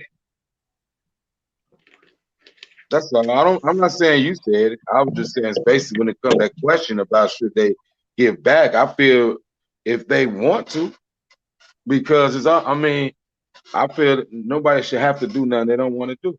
So if they don't want to get their money back, okay, they don't have to. If they do, it'd be great. That's just how I feel about that. I don't feel they should be looked upon negatively if they don't. That's all. Because we don't know what they're doing with their money, with their family. Now, you don't know what they're doing. That is how I look at it. We don't know what they're doing. You're right. And I'm on the other end of that spectrum. Okay. I think I respect that.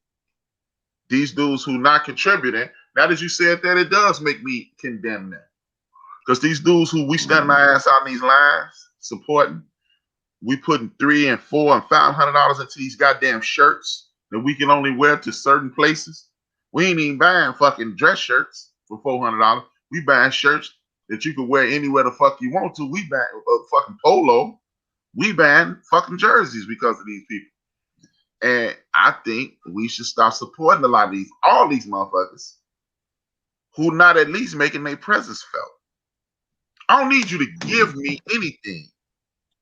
Talk to some of these people. Like, and guess what? Not just the athletes. The fact that I've been living in fucking Chicago for the better part of 50 years and I've never laid eyes on Jesse Jackson black ass. So it ain't just them. That's fucked up. I went to public school all my life and I have never laid eyes on a motherfucker who swear he got my back, who will ask me for a donation before he say good morning. That's true. But see, now I agree with that. But go ahead, Bob.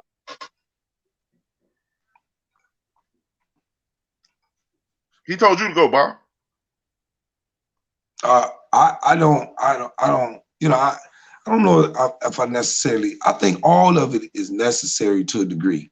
You know, all of the expressions toward need, because it seems like we the only community talking about, you know, how to bring our community, we the only group of people, put it like that, not community, group of people.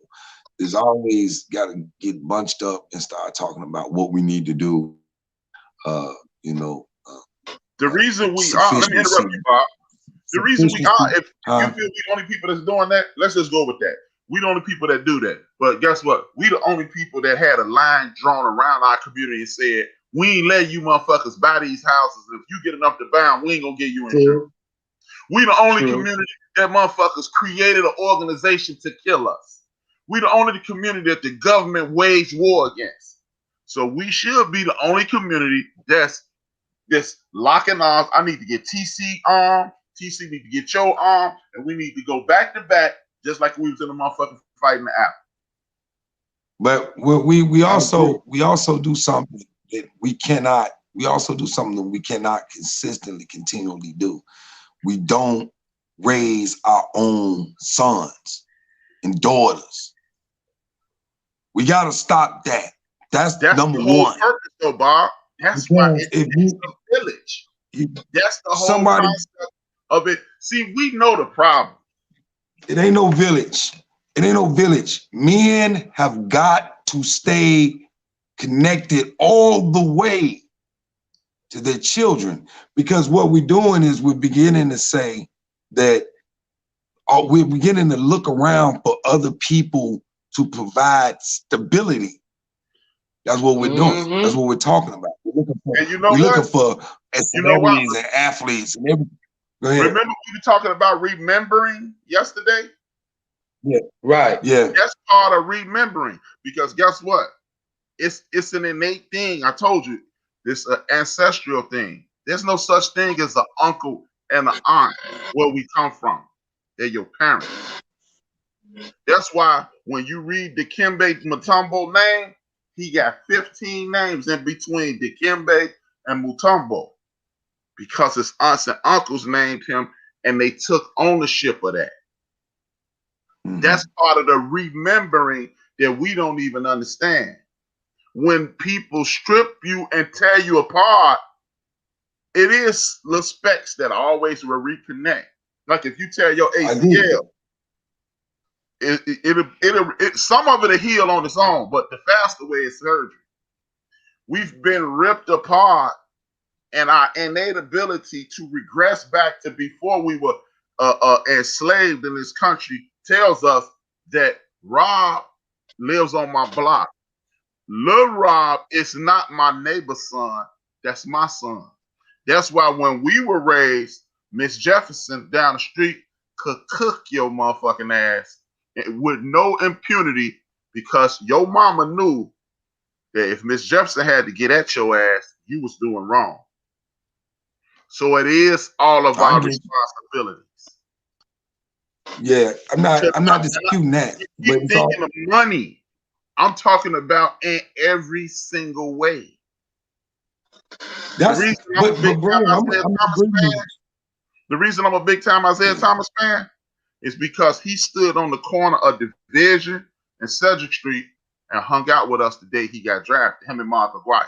Yeah, they handed out T-shirts and stuff, but when the cameras left, they took us all down to Sammy's and hung out with us.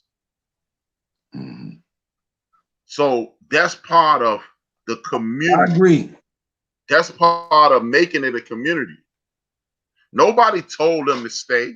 And when Converse left, they stayed. That's what I'm saying, man. Exactly what you're saying. I agree with that. I agree with that. I agree with that wholeheartedly, Brian. I agree with the utopia idea. So I want to at least clarify my last few points so I don't seem like I'm jumping all over the board, because I'm not. The only thing I'm saying is, to me, I've been able to highlight, just like it's easy to highlight. And I don't think we got to preach this and emphasize the fact that men have got to sacrifice.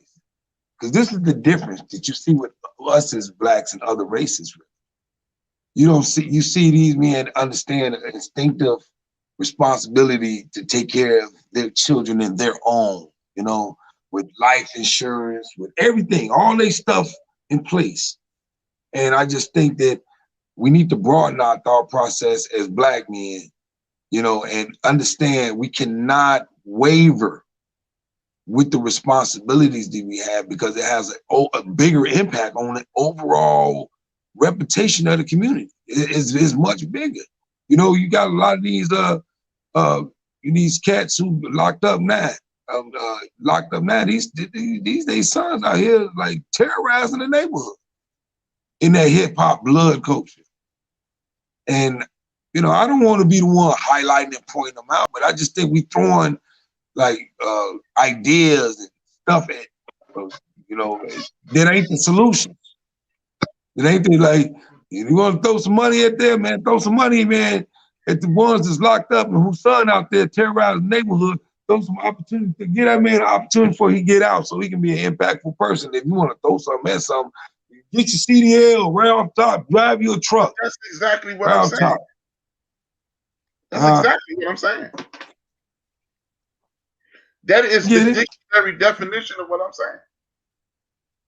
Yeah, I get it. I'm talking about, if that ain't the thinking, if that thinking don't change, we talking a mute point. We're talking it's a mute subject. We're always gonna be going back around. It's a mute subject. But that's exactly what I'm saying. Mm-hmm. That is literally what I'm talking about. Because what's that? Okay. Yeah, what? Rob just said, what we need to do is focus on getting our community back.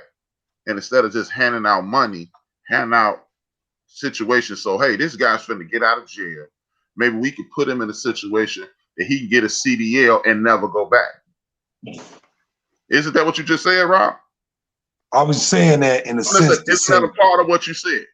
Yes. But I was saying it from the fact that we're focusing on the wrong thing. We're focusing on, and there ain't nothing wrong with focusing on community centers and stuff like that. That's not what I'm saying. We're spending too much energy and too much time without understanding this fatherlessness. And I don't even like saying that out loud because it feel like I'm agreeing with Candace Owens. You know what I'm saying? But that fatherlessness, man, we cannot underestimate the destruction that's creating. Okay. Why do y'all think the fathers aren't there? I'm going to listen. I'm going to be quiet and listen. I think the fathers are not there because we have got addicted to emulating the greedy patterns of capitalistic nation. That's why I think the fathers are not there.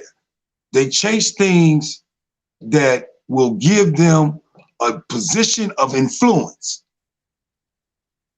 And they do it because the whole society shows them that this is cool.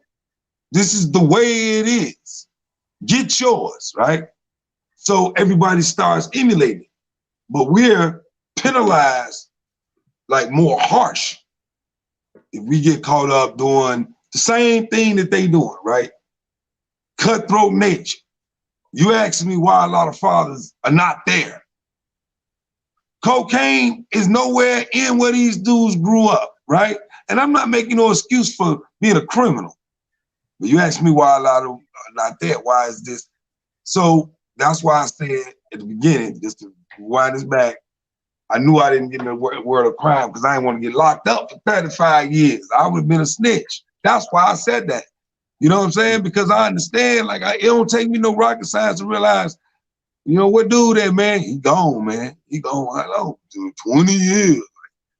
20 years. At 12 years old, 32 sound old when you 12. You know what I'm saying? It don't take me long to realize I don't want to do that. You ain't have to tell me my man I used to look up to on the court, hooping and everything, nice on the court, man. See him down on the block, man, lips dry, scoring his mouth white. This man smoking a missile. You ain't got to tell me not to smoke no missile, man. I used to look up to this dude. You ain't got to tell me not to smoke no missile, bro. You see what I'm saying? So, first of all, we got to stop emulating criminal stuff. Stop making criminal stuff cool. Because you out here getting the influence, the early influence that comes with getting money fast. Influence come with money. You get money fast, influence and girls come with money. We emulate that off life, not just white people, off life. Influence got options. When you got influence, you got options, right? But when you're talking about loyalty, commitment, discipline, and all that type of stuff, because there's consequences that come from cashing in options. And if you're not responsible, you're going to be creating responsibilities and you're not going to be taken care of. And it's going to have an overall bigger impact on the entire society, or the way they boxed us in only on your community. Only on your community. Don't bring on, get back in that box. Get back in that box. Get in that box. You know what I'm saying?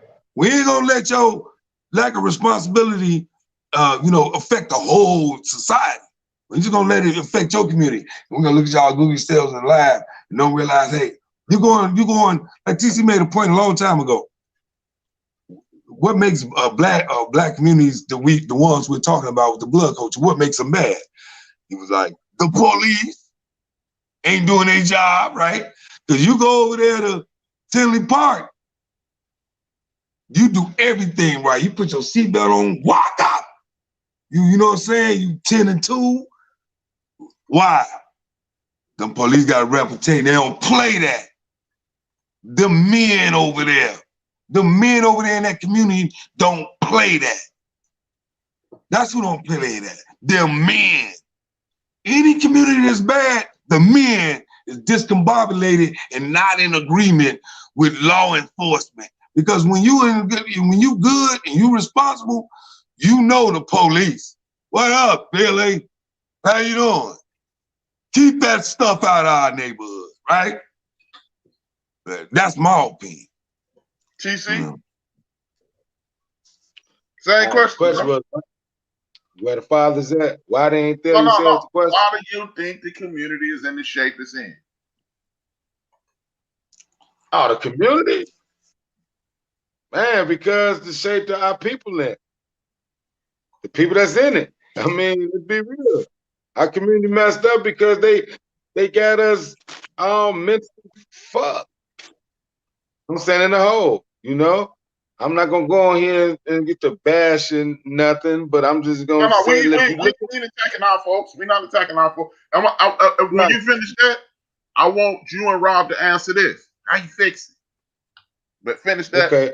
And then I think our community, especially our community, we messed up because our community from head to toe is full of deception, full of corruption. I mean, we go down from the pastors to the aldermen to the mayor to the police. It's full of corruptions, especially in the hood. Let's be real. The alderman over there on 111, you know, he more into getting little girls than taking care of his business. Let us be real over there.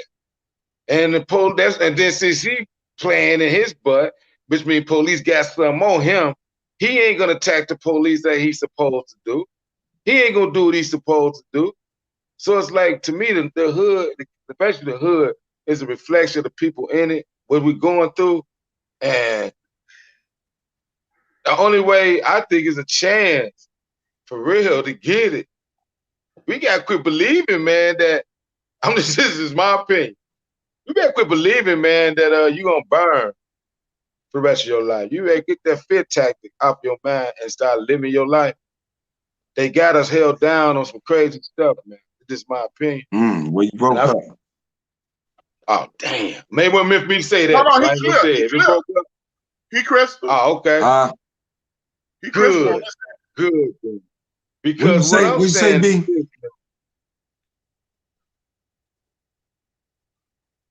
TC? No, he asked you a question, Brian. I didn't hear you. Bob asked you a question.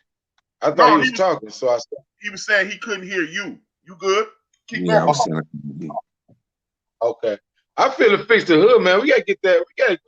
We gotta renew our mind as a people in the neighborhood and quit trying to believe and quit being led to let people lead us the wrong way, man. It's like our community is like, not all of them, but as a whole, because it affects the whole. We easily misled. Somebody come say a little speech, and if it sound good, we act like he good. We go there, and it's like, I'm trying not to attack the church. It's Sunday, but that's where it starts to me. That's the problem with our people. That is my problem. Our mind, they keep, not all, but majority, they keep our mind so limited. They in church. They don't let us, they with the things that's been taught to our people need to be modernized. They need to be a little bit more, give them another avenue than just sit there, got them praying all the time. It's another way to make them do something. That's just how I feel. I just feel the church, Christians, that Christianity, I think that most that's in most of our neighborhoods, and it ain't no coincidence the neighborhoods ain't right either. That's how I feel about it. Well, one of the things that I think we should not overlook, when we're talking about, because we're talking about it always feel like we're going to the impoverished area of our communities when we have these conversations. We're not going to the stabilized community, the blacks in the stabilized. That's what it feels like. We always going to, because I think the question is, how do we fix the impoverished? Huh? Yeah, we gotta help. They're the ones we trying to get out, right? I'm just thought that's the question is for. Yeah. Now, some people, some have escaped the little the net. They escaped it and understood. My fault. We just try. I thought the question. No, keep going, TC. I hear you perfect.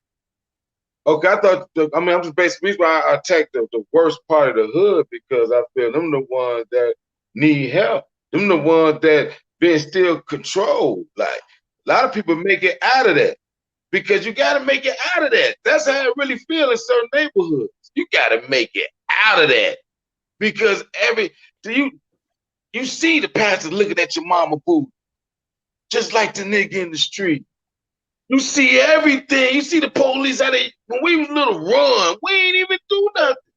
But the mentality was run. That's what we knew.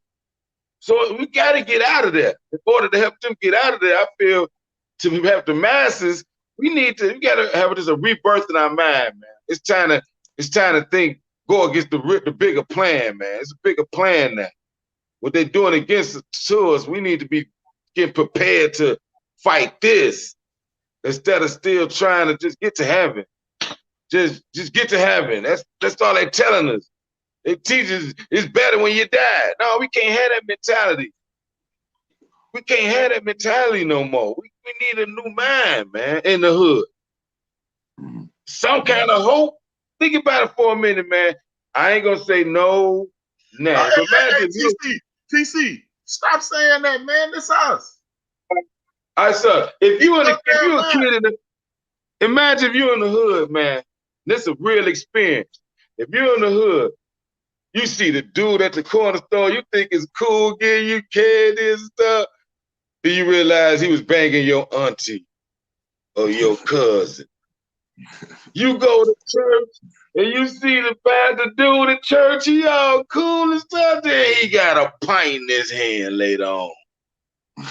You see the dude in the church looking nice and cool. Then you find out, listen to your mama and them talking, pastor's trying to holler at that lady. Now these real experiences. Then you go see the police. You outside. They said, "Why not the police? You young." They will come. We playing football in the side, and they get aggressive on little kid William. The police. We ain't even doing nothing. Now imagine seeing all that in a neighborhood. Then you come home. You got to hear whatever reason why daddy ain't there. You come home to that all the time. They're gonna create something. Let's just be real. It's gonna create something, man. And that's what is created. This is what is created in the hood. So imagine that little dude mindset when he get old, he ain't trusting nothing and believing in nobody. He seen the police, pastors, family find out. You got the family member that touched somebody in the other family, little niece. You got the big old uncle that touched the little cousin. Everybody in the family know, they check them, but you done seen that. So it's like everything they hope is gone. Damn, little shorty going to the hood, they got nothing to believe in. Everything is not what it seems to him. So then you get mad at them and say the shorty's wrong because they out here shooting and mollying up and killing it up. But then I ride through the hood, the basketball rims took down. Like, what? You know what I'm saying? Yeah, right. Our neighborhood, Esmond, don't have a basketball team. No practices. Can you imagine what a shorty to do? Either stay in the crib, then sure and go outside, play on that video game. At least in the video game, they can see their friends and play and be safe. So if they ain't in the crib, then crib to them, need to get outside. Get outside. What did it do? 8 Mile. Ain't no court. You go outside, no court, you finna go hang with little niggas smoking the blunts. Right. That's the hood. Right. I'm still here. You just can't. The hood. My fault. That's the hood in a nutshell. No. So how we gonna fix it? Fixing something I'm still hearing. Okay. You just can't see me. Okay. So we're gonna fix something. We gotta attack the real. We gotta get them something to believe in over there. And what is it? The same old talk that they grandmama believed in. They mama, they great grandmama. They ain't never did nothing. None of that. We can't keep talking or have the same mindset. If we trying to reach these cats, they done heard it all, dog. You know what I'm saying? They done heard it all. It gotta be a renewable mind. It gotta be something new, something fresh, something to make the kids want to jump on board. We can't tell them no without, like I believe what Brian said about opportunity. You can't get no shorty to do nothing in the hood if you ain't gonna give them no way to make no money. The best speech in the world gonna make an eye, and then he's still gonna do what he gotta do. Let's just be real. So if we can't provide an opportunity for somebody, then why are you even talking to them? You think that's how I look at it. Because when you come talk to them, I know you believe in your voice and strength of your voice, and you go conviction and you mean it.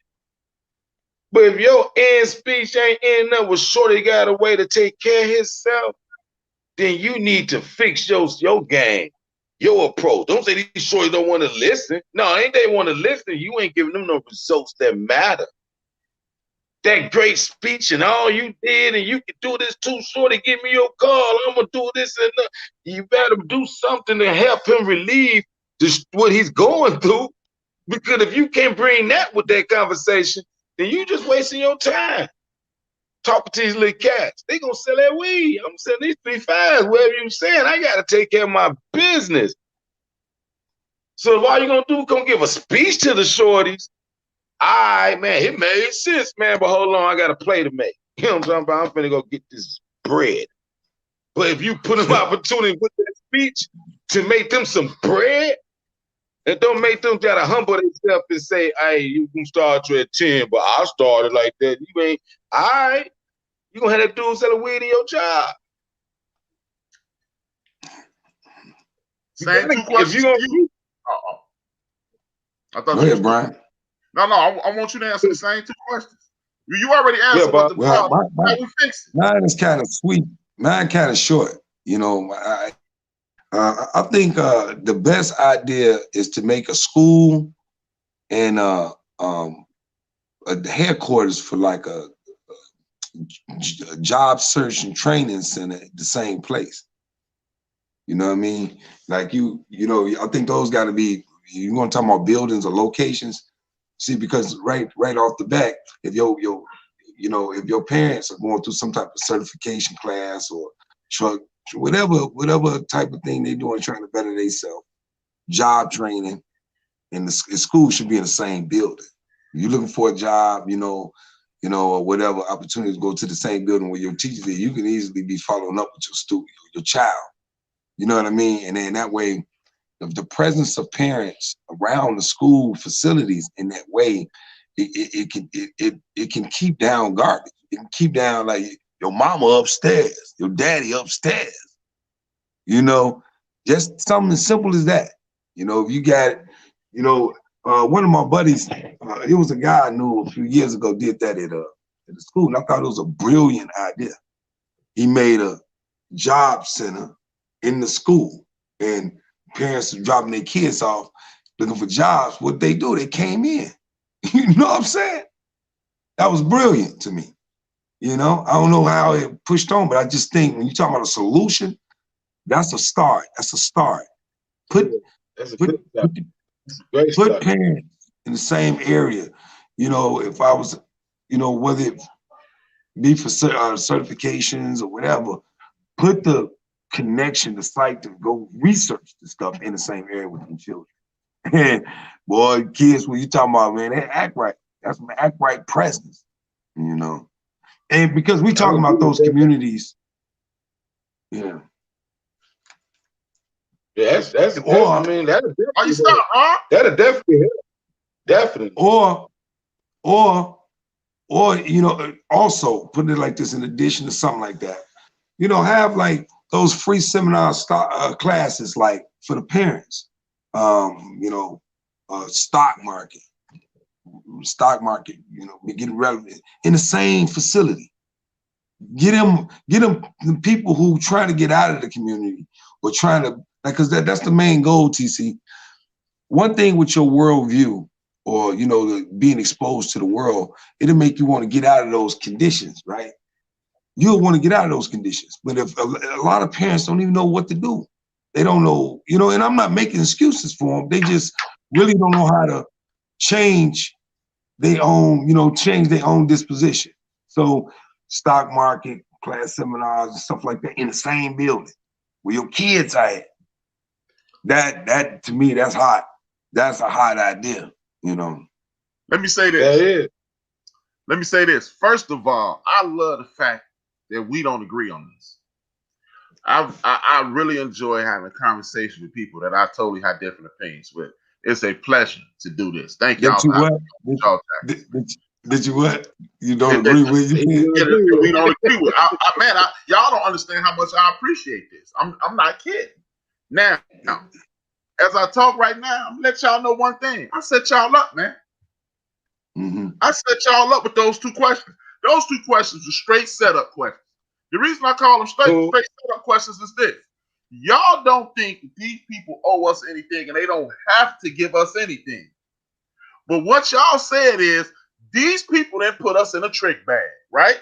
In short, y'all said, and I wrote, that's what I was writing down. I went and got my stuff to write, take down notes. Y'all said, we need to take up responsibility for ourselves. We need to stop looking at people who selling us dreams. We need to get rid of them. And then he said, we need to stop believing in nonsense and find us something to believe in. That's TC. Rob said, we need to find something to put ourselves with our kids and our community so the parents and the kids get uplifted at the same time. Right? It's only a few of us with the money to do that because we know the government is not going to fund that. All I'm saying is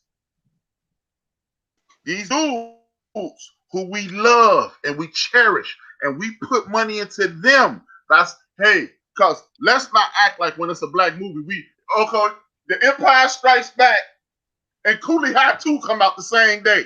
Where you going? You going to see Coolie High 2? Right. Why? Because it relates to you and some of your favorite people going to be in it. We support our own. I'm asking those same people to give Rob money. Help Rob fund that after school program.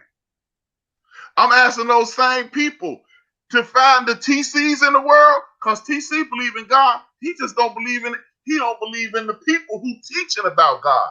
So TC got a message. Help TC get his message out. That's all I'm saying. Help us help ourselves. Now, one thing I understand where you're coming from, TC, but this is what I will say. It's a perfect message. It ain't never a perfect messenger. The most honorable Elijah Muhammad was messing around with 18-year-old girls. We don't like that. Malcolm X used to be a pimp. A lot of people didn't like that. Martin King got our ass kicked. People didn't like that. But what they were saying is come together. That was the message. It ain't nothing wrong with the pastor taking a sip because he didn't say he was a saint. He said he was a pastor. He didn't say he was perfect. It ain't not. He a man still. Now, if he cheating on his wife and trying to sleep with the whole community, he wrong because that's against what he preached. But there ain't nothing wrong with the pastor or the dude who helping out the kids, checking out your fine ass mama. Because your mama fine and he a man. I'm just saying, dog your mama out. But I'm just saying, it ain't nothing wrong with that. Huh? Nah, bro. No, let's be real for a minute, man. Let's be real with it kind of the pastor, man. Now, I grew up, we get done. No, but the pastor the new school pastor. Okay, the new school pastor, you saying. The new school pastor. All school pastors are looking at your mama, too. I know that I'm saying. I already know. It was just quick. It was a quick look. But look. Ain't got no restraint, no respect. So what's the difference in any other dude then? But you're not paying attention to him. Even that pastor in the word of God that he's given to you, he say respect the word, not the man. You ain't look. Okay. This is what I'm saying. I'm saying, I'm not telling no pastor to be like, what's up, baby? Come on, woo, woo, woo. I'm saying, if your mama is a nice looking woman and you see a man looking at your mama with some good intentions, a married pastor. A married pastor. He is a man. But so what I'm telling you is with Shorty C, they like he mad at him for doing it. No, but he you ain't no different than nobody else. I'm talking to you, TC. If he ain't looking at it with bad intentions, he not wrong. If he trying to smut your mama out, he wrong. If he trying to sleep with all the women in the church, he wrong. But if he's looking at a nice looking woman and saying, man, I wonder what's up with Miss Jackson. There's nothing wrong with that if he don't have a wife. But see, that I'm saying, you give them all away, but I'm saying the one did have a wife and they did have this. I'm talking about stuff.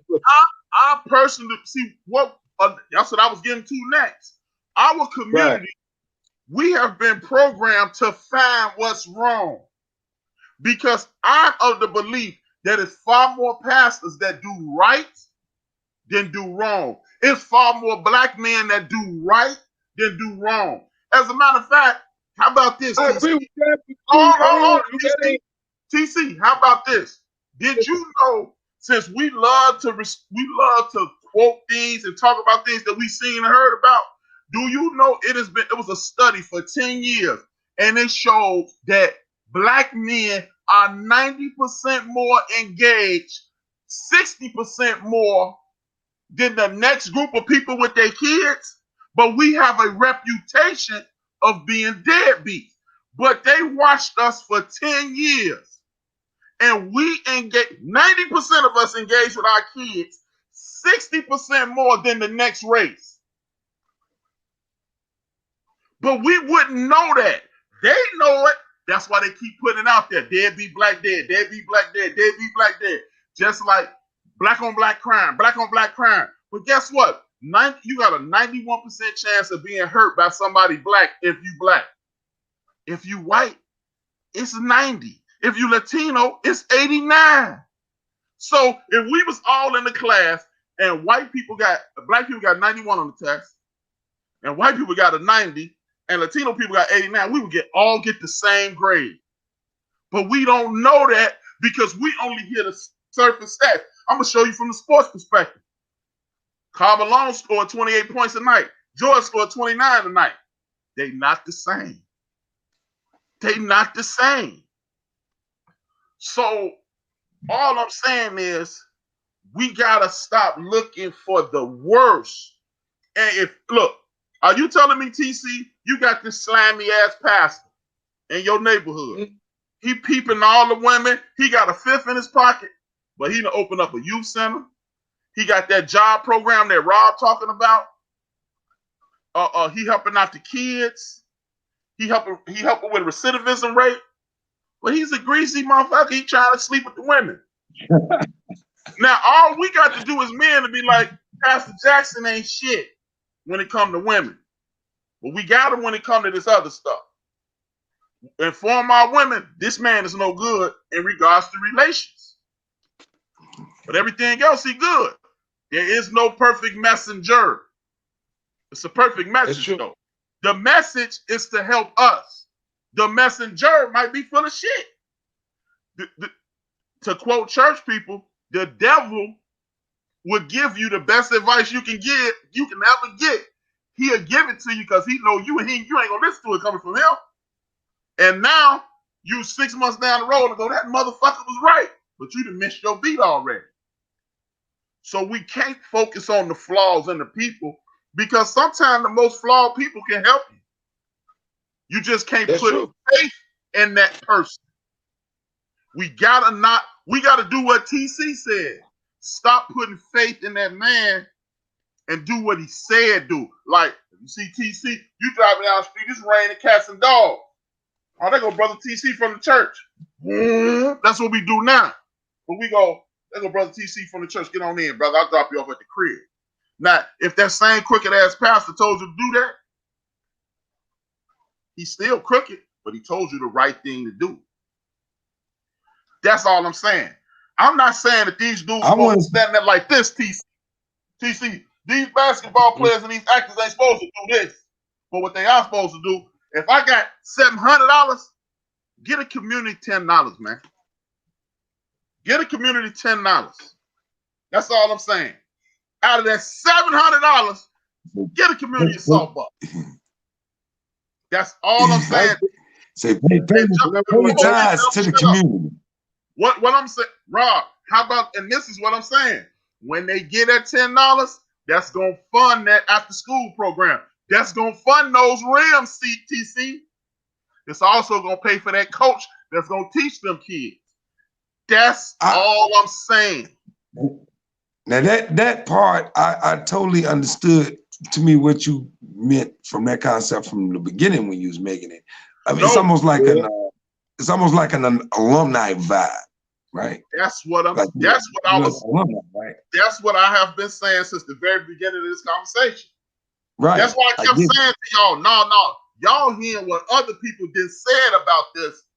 I'm saying help. I ain't saying you only. Hey, Jay-Z said it. How can I help the poor if I'm one of them? I just think the way it's framed sometimes, I don't want to open the whole that part way up because we've been kind of rolling for almost 2 hours and 15 minutes. I didn't know we had been on. I'm looking at the time like we had been rolling, man. We've been rolling. Yeah, all right, keep it going, man. What you mean? What's your point? Go ahead. I want to hear this, Bob. What you got to say? I wanted to hit a point. I understand. I wanted to hit a point you said where you said I set y'all up.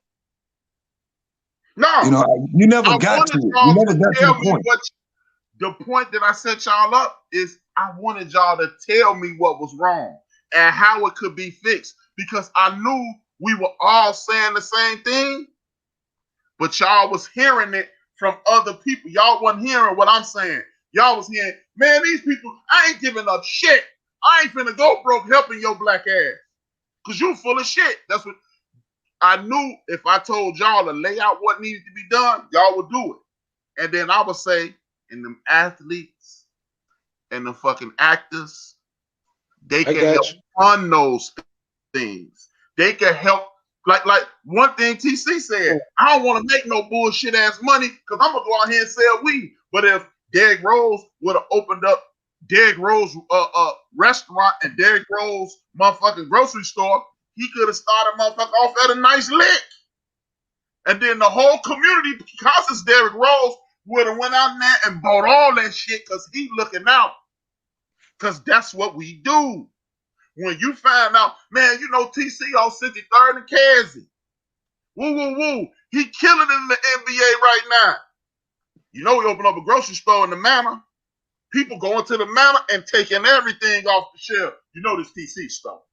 TC, was a young brother off the he from the low end, and he done looked out. We go in there and get all this stuff.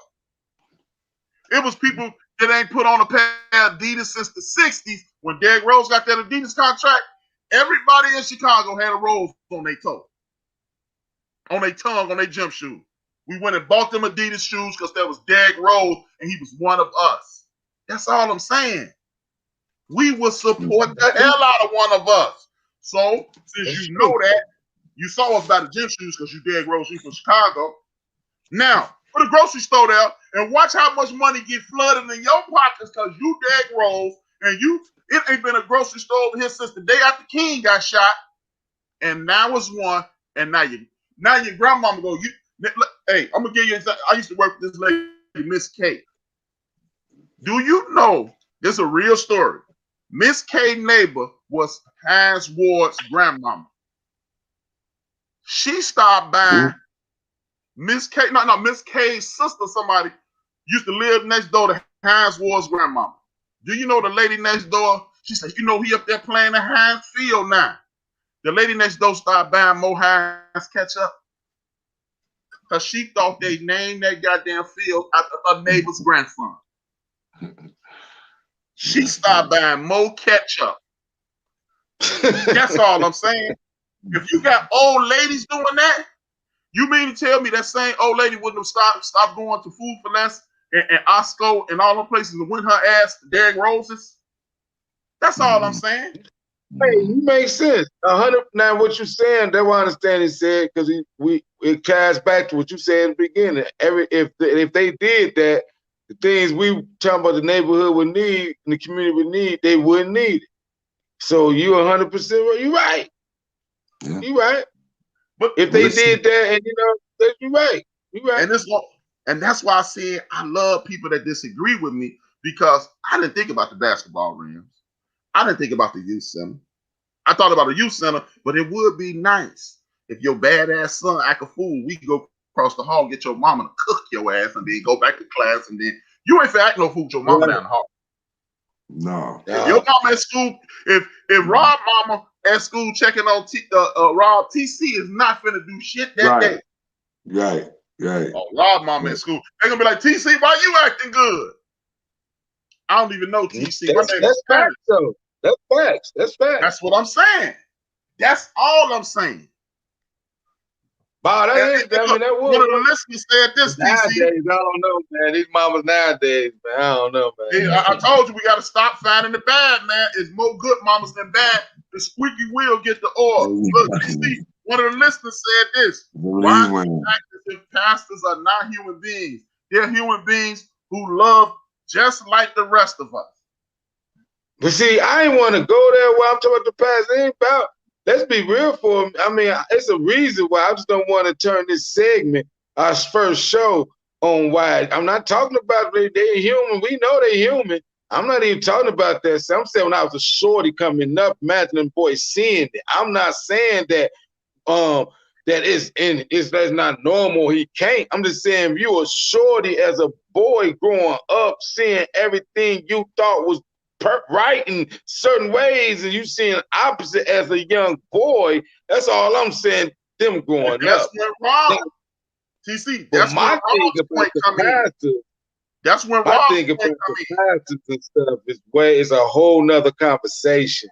And look, but that's when Rob point come in. We need to be in tune with our young men. So when TC sees something he don't like, Uncle Rob, I don't like that Pastor Jackson was looking at my mama's ass. And then Rob, you can't make that to always to be that's just an example. I'm using the example that you use. Okay. When you have an issue, we need to be involved in these boys' life, like Rob said, so they can be comfortable enough to say, Uncle TC, Uncle Brian, Uncle Rob, this some BS. And then we go, no, stall them out, dog. Stall them out. No, that ain't what it. After we get off the air, I'm going to tell y'all a little story about what happened in my personal life, and I'll let you know what time it is. But no, man, tell that story right now in front of everybody. No, I don't want to hear none of that. I don't know. Don't tell me later on. Yeah, but that's what I'm saying. But again, man, back to my point at the top of this portion of the conversation. That's why I'm glad we didn't agree. Because if we agree, first of all, we got people coming in and out of the show, hitting the like button. We got a little bubble to us. Sister Red Beauty said, man, it's an awesome show. You did it again. So the show's dope. But the fact that we don't agree is the better part of it. That's the best part. People think a show with three brothers, well, you need to go to church. You need to get your grades. And what nobody be talking in our chat room. They be like, these nerds. Nerds. Wow. Disagreeing made the show work. Even if people was in there going, fuck them, man, they crazy. Or fuck H-Rap, he crazy. They listen. Hey, listen. What's up? Like my man Ron, he in from Canada. Brother Ron just checked in from Canada. What's up, man? Good check here, bro. So that's what I'm saying. Ron the S. Hey, but I'm so real though. Like what you saying is true. When it's all said and done, I don't feel like. I mean, if they do it, it will be a man. The community can come up. Cause what you're pointing back Derrick Rose. Derrick Rose put a couple of grocery stores out there in his name, in the hood, especially on 70-something over there off Ashland. I mean, they will support it. Bubble. You right. And then they have right. Food for less. Then people be quitting food for less, going down there to work parole. Yeah, I believe that. But if Hey, man. I believe they know that too. It got to be something behind the scenes we don't know. It got to be something going on we don't know to stop certain things. I think they know it too. Or they could be thinking like you was thinking. I ain't gonna get all my money away. They ain't gonna take all your money and do that. They got too much money. You can't talk like that. Hey, man. Yeah, they don't take your money. I'm just saying, when you open up businesses, it's always like a corporation. But it's like you have to take everything out your pocket to open it up. You know what I'm saying? That's why I said 4 or 5 of them get together and do it. Now it's a corporation. Dude, if you go to your hometown, unless you just the biggest asshole in town, your folks gonna follow you. Mm-hmm. But I bought some of that Isaiah Thomas champagne. I don't even drink that shit. I gave it away. But it was some Isaiah Thomas, and the dude from my high school, Marcus Wyatt, had it. One of the homies is like, hey, man, what's that? I said, here, you can have it. I'm not going to drink this bullshit. That's Isaiah shit. I'm fucking with him. Hey, Douce, the #1 cognac. Ace of Spades, that old high-ass champagne. Broke motherfuckers is buying that because Jay-Z said it. Ciroc, we buy that shit because it's puffy juice. 50 Cent put his name on some. It do taste better than Beverly, though. It is a little better than Beverly. But why did you try it? Ciroc been on the market. Right. You tried it because Puffy was there. Beverly is straight, though. The red berry, mango, yeah, that's kind of nice. See, that's all I'm saying. So if you want to buy shit because Puffy face on it, you like, I'm gonna support the brother. The brother needs to be like, I just made $40 off TC. Okay, I made 20 because I got a partner. Let me throw the community $2. I still got 18. I agree with that. But see what I'm saying again, we don't know what they doing. I don't know. Right. Put like that. So I'm not gonna sit there and go in, but that to me, what you're saying makes a lot of sense. And I feel like I'll do that. That ain't hurting nothing. And right. That's really my point, because you would. So why don't they more or out? They probably have. They probably do. I just don't know. You know what I'm saying? But I'm saying I need to see it in the form of community centers, grocery stores, apartment complexes, because then it builds pride. And that same thing that you said was missing, TC, I can't do this. When Derrick Rose do it, now you say you can. It'll be powerful. It will be powerful. Well, Rob, you gonna wrap this up? You gonna hit the wrap it up button? What'd you say? Y'all still want to go? I got time. Yeah, I got it. Yeah. I'm gonna have to jump off, man, because it's like I ain't been asleep. So. Oh, okay. Well, go ahead and shut it down, Rob. Well, you ain't been asleep. You might as well just stay up the long you sleep. I got off work, man. I just got work. I just worked, two jobs yesterday, baby. And okay. Which one you do? Which one we say? Wrap it up. Oh man, hey man, first of all, thank you for listening. Let's plug what we're doing this Sunday. Go to the YouTube channel. If you like the content of, the pattern of what we do, go to the YouTube channel, Collective Perspective, and like and hit the notification bell. All of the content that come through the channel, we collaborating with a bunch of different people. So just get in the momentum with us, get in the groove with us. We don't like to be talking about all these problems without coming up with some type of solutions or some options to some solutions. Big Captain, man, plug your YouTube channel.